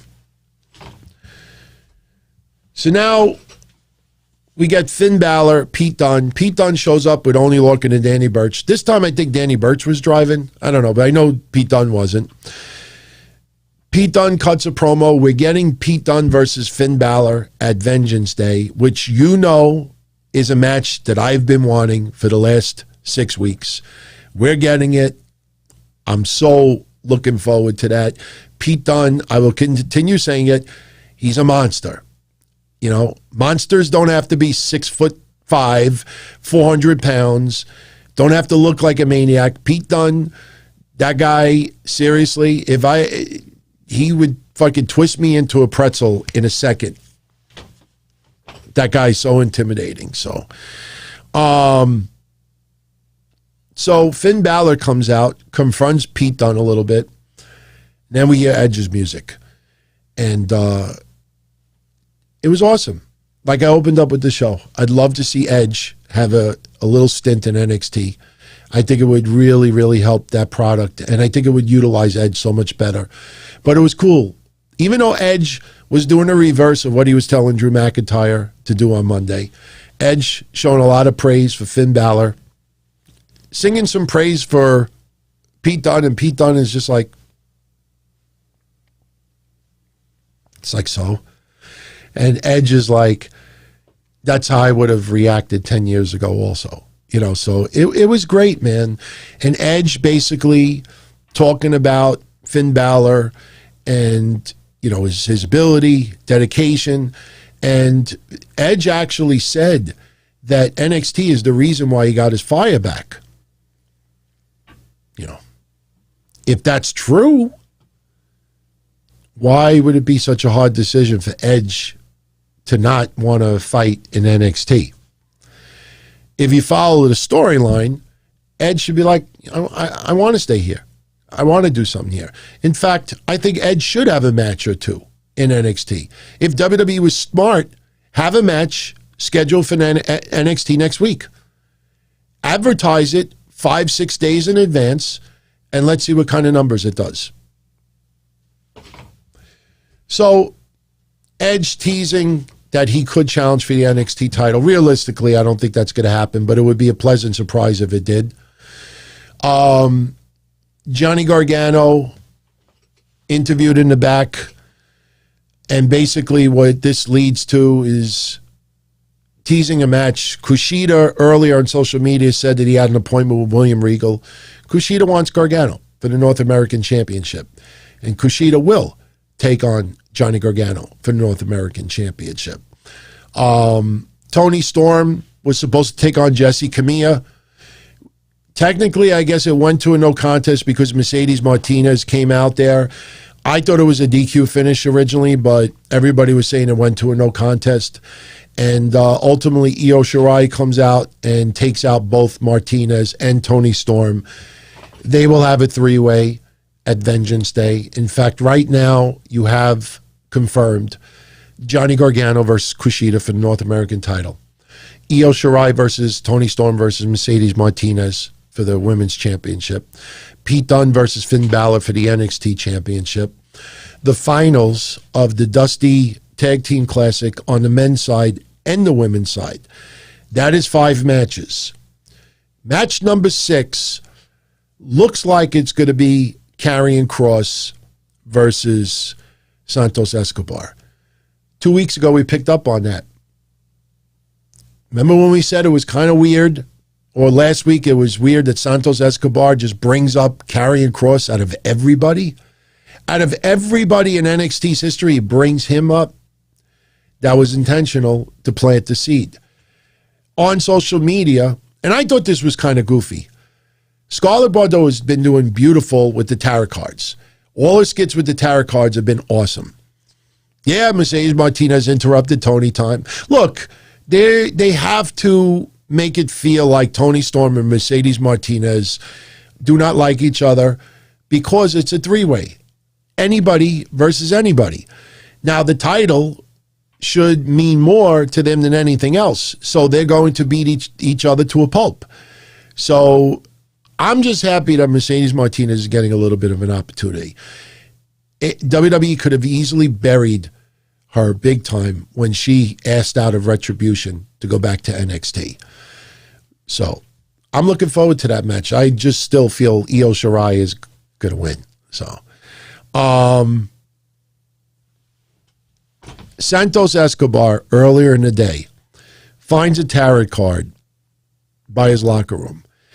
And again, I love all the segments that Scarlett has been doing with the tarot cards. This I thought was goofy. Santos Escobar, King Cuerno, Lucha Underground. And a lot of us back then wanted to see him versus Karrion Kross in Lucha Underground. And you think of his character, and you think of how suave he is, and you think of how tough he is. And because he finds a tarot card by his locker room, he's all freaking out. The end is near. I mean, it was just, to me, it was a really goofy segment. But he had a great match with Kurt Stallion. Problem is the fans are not into Kurt Stallion yet. So it was an excellent match, but I don't think there was any doubt who was going to win. Scarlett is watching the match, taking it in, and Santos Escobar gets the win. And after the win is over, Karrion Kross hits the ring, and he lays out both members of Legado del Fantasma, and he goes up to Santos Escobar and basically issues the challenge. Now, it hasn't been made official yet, but you know it's going to be made official. It's going to be Karrion Kross versus Santos Escobar. I don't know if it's going to be for the Cruiserweight Championship. I don't know how I feel about Karrion Kross fighting for a Cruiserweight Championship. I don't know.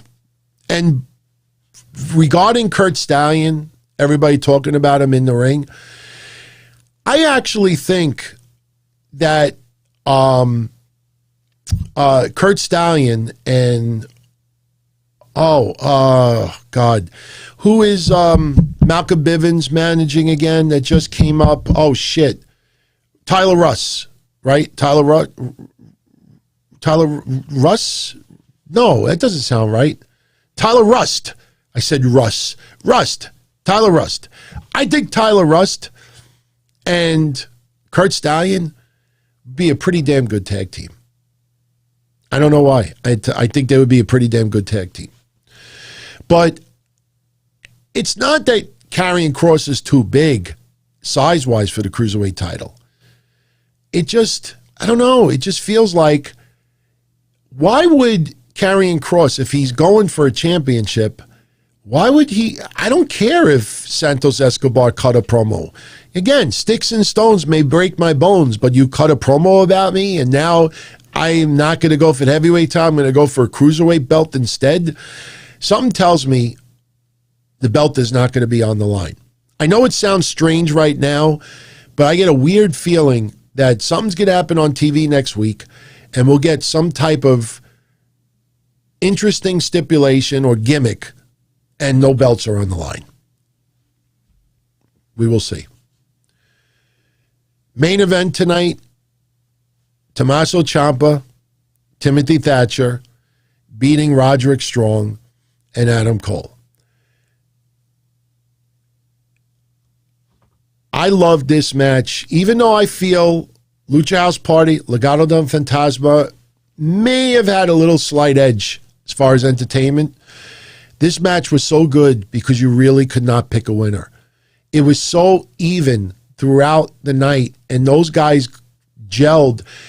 And I'll tell you, I was especially happy for Timothy Thatcher. Anybody that follows my shows on a weekly basis, especially when I do the quarter-hour ratings, we have talked about how bad Timothy Thatcher's quarter hours have consistently been. I have brought up many times in the past, way back when WWE signed Timothy Thatcher and Karrion Kross to the Performance Center, I did a little segment giving a little background on both. And that segment, still to this day, is the lowest viewed clip that I ever did on this channel in 14 months, 13 months. So it sucked that, Timothy Thatcher is a beast out there, but, there was no character. And, they started doing the Stu Hart type stuff. It didn't go off all that well. It felt like it was getting a little bit traction when some of his students were standing up to him and everything. But you all remember when Ciampa called him out, it just was stupid because everything about Thatcher was the opposite of what Ciampa was complaining about. They finally acknowledged that, and they had the fight pit match. And then after the fight pit match, because they had that opening, because of Kross destroying those two guys the week before, I don't remember who they were. I think it was Isaiah. No, was it Isaiah? No, it was. Who was the team? Actually, I don't want to look it up. It's getting a little bit late over here. But who was the tag team that Karrion Kross destroyed? You know what? It'll bother me if I don't pull it up. So here we go. I got it right here. He beat the shit out of. Here we go. Desmond Troy and Ashante Adonis. So they were out of the tournament, and then because of the opening, Thatcher and Ciampa teamed up. And you remember those 2 weeks leading up to it, we wanted them in the tournament. WWE put them in. Now they are this close to getting to the finals. For me, again, nothing against the grizzled young veterans, but out of all the tag teams in these finals, Legado del Fantasma, MSK, Thatcher, and Ciampa, and the grizzled young veterans. The grizzled young veterans, to me, the least favorite of the four tag teams. I'm not feeling it.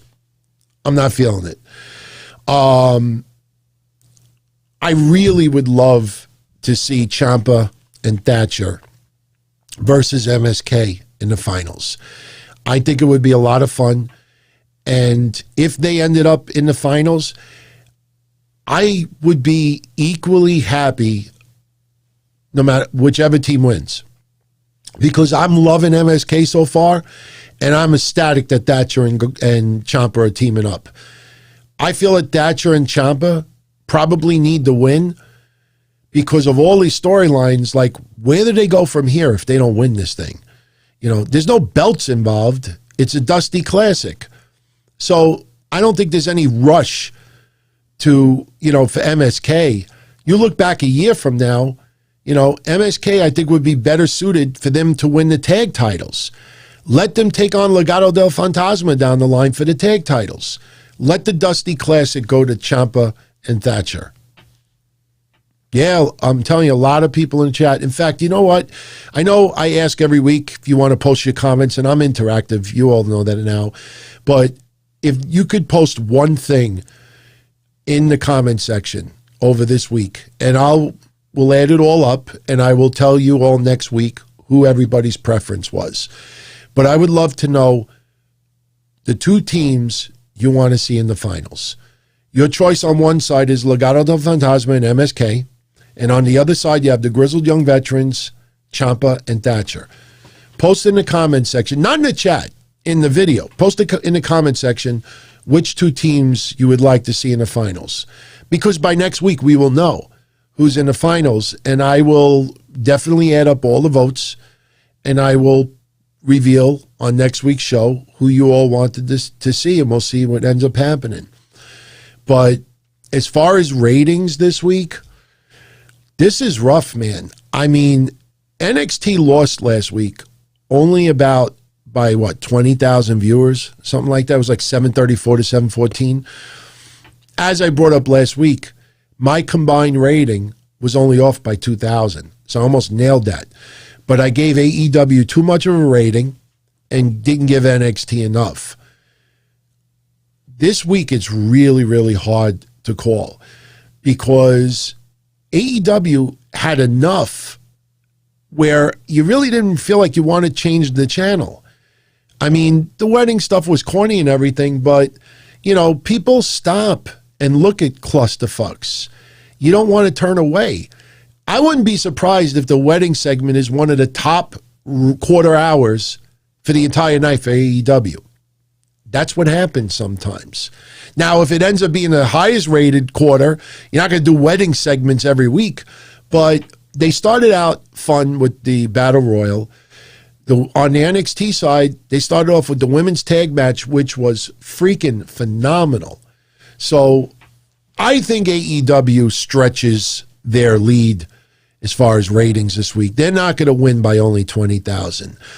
I could honestly tell you, even with Edge being on NXT, I don't think it was pushed enough. I mean, it's nice to have a speaking segment, but even when they advertised Sasha Banks wrestling in the main event, she did like 900,000 viewers. So Edge ain't going to draw 1 million plus. So I think even with Edge making an appearance, I don't think it's going to make a tremendous difference in the numbers. If they have him appear again, in some weird way, I know this is kind of crazy for me to say, but I get this weird feeling that Edge right now, because he feels good, because he wrestled over an hour and 24 hours across 2 matches, something tells me that he's probably telling WWE, I want to work. I want to be in some matches. Put me in some matches. So it would not surprise me if he gets a match or two in NXT. I'd love to see it. But if they're going to do it, advertise it a while in advance, 4, 5, 6 days in advance. Don't do it the day of. I mean, I understand why they had to do it this way this week, because they needed Edge on Monday first. He only won the Royal Rumble 72 hours ago. But I think this week, I think AEW increases their number a little bit. I liked AEW this week more than I did last week. And especially the women's match. Nice to see the women's match, by the way, in a different quarter hour.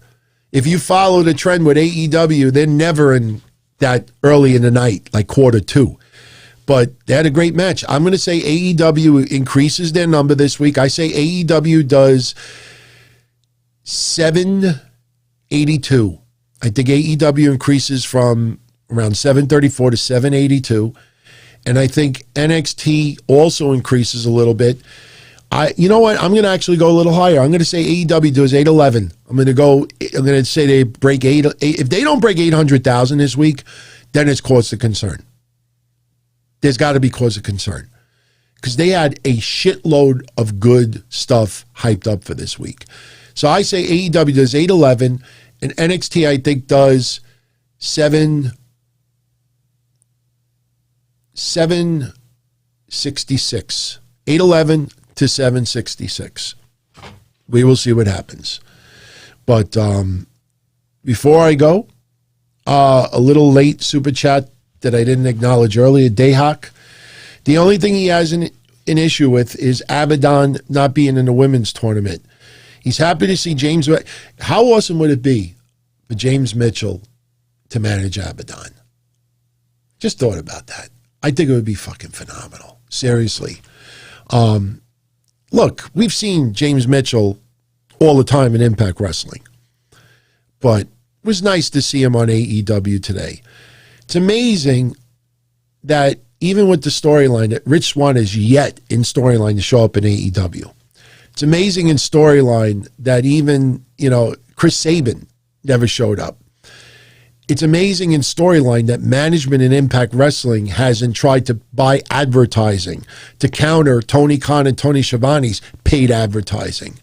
I mean, there's little things about this storyline that it's almost like common sense, and they don't do it. So, but I agree with you. Dayhawk. Abadon, you know what? I didn't want to say this earlier, but I'll say it. And you know what? It wouldn't surprise me if the only reason, I'm sorry if this upsets anybody, if the only reason why Anna Jay is in this tournament is to put her up against Ty Conti, teasing friends fighting each other. Because if it was up to me, I would take Anna Jay out of this tournament, put Abadon in the tournament. I think it would be phenomenal. But we're not getting that. But hey, things could change. I mean, as I showed you earlier, look, we thought Ashante Adonis and Desmond Troy were going to be in the tag tournament. And not only did it turn into Thatcher and Ciampa, they're one step away from the finals. So, what's up, Michael Gross? What's going on? What's up, Robert Lopez? Joseph Acevedo? What's going on? Shout out to Chris Perez, James Orkes, Ocean Nass, Benjamin 0119, Psycho, and everybody else. So I am going to jet out of here. Right now it is 12:25 a.m. So by the time I get this stuff online for my audio-only family, it'll be pushing towards 1, pop an Ambien, hopefully be asleep by 2, get up at 6, take my dad to the hospital, stents, I've done a lot of reading on. I've had a few of you DM me, email me about your family members having stents put in. It's just, if anybody that knows, 3 years ago, my mom was going in for heart surgery, and we thought they were just cleaning up a valve. And next thing we know, she was clinically pronounced dead twice. And they put a pig valve in her. And she got cut from here down to her belly button. It's something that I'll never, ever forget, man. Something I'll never forget. Going to the hospital and a doctor telling me and my father, get here as soon as you can. She may not make it. And seeing my mom and her waking up and she doesn't know where she is. And she's got these big mittens on, not Bernie mittens, but giant ones, because they're afraid that she's going to pull out cords and this and that. And she's just something you don't ever want to see. But 3 years later, she's still here. Thank God. And, my point about this is that what we learned, which a lot of you know already, is that my mom knew that she was having this major surgery, but she told us that they were just cleaning out one of her arteries so we wouldn't worry. And she was pronounced dead twice. So the back of my mind, and that's why I stood in my parents' house yesterday. I begged my father this morning, please, don't lie to me. Are you going in just to get stents put in? And he said to me, he goes, Anthony, you're taking me tomorrow morning. You ask the doctors if you think I'm lying. He swore to me up and down. So my parents are those type of people that they won't tell you the truth because they don't want you to worry. So back in my mind, I got this weird feeling that, I may not be told the truth. So if I'm a little rattled, that's the reason why, but it's all good. I think everything will work out just fine. And, I should have some very good news by the time we do the show tomorrow night. So if you're around tomorrow, join me 10:05 p.m. Eastern. Ask DT, AMA, ask me anything. Any topic is on the table. It doesn't have to be wrestling. It could be anything. We've done 4 of these already, and all 4 have been just absolutely awesome. What I love about it is that we've talked about every possible topic you could think of, even stuff that's not wrestling, and nobody complains. I don't know how much retro audio I'll play tomorrow. I'll probably pull up a little bit. And this time I probably won't play Captain Lenny. But if you heard the audio the last couple of weeks, he keeps calling out a guy by the name of Howard Wiener. Now, you know by now that this guy used to leave me 40, 50, 60, 70 messages a week on my hotline. Well, Captain Lenny wasn't the only one to leave messages on my hotline. This guy Howard did as well. So I have tons of audio of him. That guy is even weirder. So I'll probably share a little of that audio tomorrow. Yes, Howard Wiener. That's his name. Legit name, Wiener. Trust me. Guy almost took me to court as well. Not fun to get a paper in the mail saying that I have to go to mediation because somebody by the name of Howard Wiener wants to mediate me. For what? because I do a hotline and I made fun of them. It's not related to Anthony Weiner. Guy, I don't even know if the guy's alive still, to be honest with you. So, yeah, his real name is Weiner. So, thank you, Juan. I appreciate it. And, listen, everyone, I apologize for those couple of trolls earlier. Like I said, they're never going to win. And you know what? I will take up one or two of your offers as far as being a moderator. All I ask is, I'm not going to say who, but I have an idea who I'm going to ask, at least one of you. But I will say this, if there's anybody ever that you want to remove or block, all I ask is that you just touch base with me first. So almost like the mob, like I give the okay. Like if you want to whack someone in the chat room, ask me first and be like, can I whack him? And I'll say, yeah, go ahead. And you whack him. So I'll let you know later in this week. I don't want it to be a contest. I mean, I know who I could trust over here, but if they think that they're going to screw up this show, it ain't happening, seriously. And again, like I said, some of the people that they think they're helping, it's doing the opposite. So, but tomorrow we'll have an awesome night. In fact, you know what? I'm in such a decent mood with all of you for taking the time. I think tomorrow, the prize I give away, I think it's going to be one that everybody, I have a few in my office that I'm thinking about right now. I have this awesome Ultimate Warrior signed photo that's in like a frame that is from the Warriors collection. It's got his serial number and everything on it. I have a magazine that is autographed by both Vince McMahon and Shane McMahon on the cover, and it is Beckett authenticated, so you know it's legit. I have one with the Hardys and Edge and Christian when they came up in the year, I think, 2000, and they were talking about them being the future stars of tomorrow, and it's autographed by all four of them. I have an autographed photo of my office of Eddie Guerrero, and it is PSA DNA authenticated, so it's real. I have an autograph of Chris Benoit in the office. I have an autograph of Stephanie McMahon in the office. I have an autograph of the magazine of the Four Horsemen in the office. I'm going to look and see. Any of those things stand out to you? I'm curious. For those that are live, right before we go off the air, out of all the things I just mentioned, which one catches your eye more than anything? I'm curious to see. Because, I have another one. Unfortunately, Grandmaster Sexay is no longer with us, but I have an autographed magazine signed by all three members of Too Cool, Rikishi, Scotty 2 Hotty, and Grandmaster Sexay. So I have that also, which is pretty cool. Okay, a lot of people seem to be leaning towards Vince and Shane. So you know what? That shit, is hundreds and hundreds of dollars. Even just Vince alone would probably be worth it. So you know what? Yeah, we're going to do a Who Am I contest tomorrow, and we're going to give away the magazine of Vince McMahon and Shane McMahon. So I think that's a nice way to close out tonight. So you join me live tomorrow because it's the only way you have a chance of winning. By the way, for everybody who won last week, the Candido books, the Ronda Rousey photo, everything was shipped out today.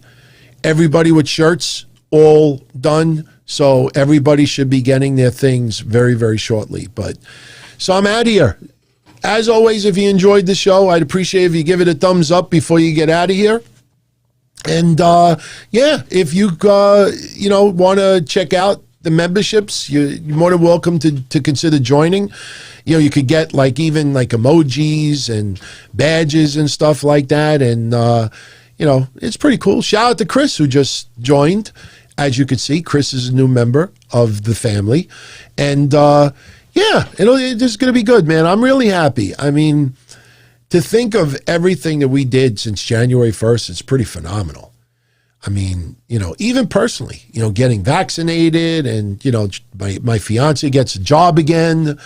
And, so there's a lot of nice little things. And I'm trying my hardest to get to WrestleMania. There are plane fares still, $79, get you to Florida, get you to Tampa for WrestleMania weekend. I mean, that's unheard of. $79, one way, nonstop flight. You could still grab it for anybody that's thinking about that. So, but anyway, I'm going to get out of here. I got some work to do still, and it's getting a little bit late. So if you're around tomorrow night, join me, 10:05 p.m. Eastern, right here. And I don't know. I'll probably open it up on Facebook and Twitch also, but it's going to be difficult for them to participate in the contest because just the timing issue and everything else. But I would suggest that you guys tomorrow, especially when the contest comes up, stop by YouTube. Probably be, much easier to do it over there. So, all right, everybody. Have a great night. Much love as always. And I'll catch you all again tomorrow night, 10:05 p.m. for AMA, Ask DT. So, and we are getting closer as far as the show name for Thursdays. We're not going to use that name every single week.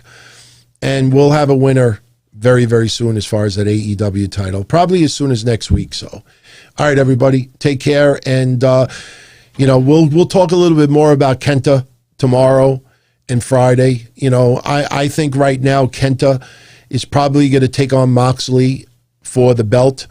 AEW really didn't want Moxley to go to Japan. So probably as a negotiation, they brought Kenta to the States to take on Moxley for the IWGP United States Championship here. And in return, AEW gets some Japanese women wrestling matches for the tournament in Japan. That's where I think it's going to go, but we'll see what happens. But when I get more information, I'll let you know. So, all right, everybody. Much love as always. Catch you all tomorrow night, 10:05 p.m.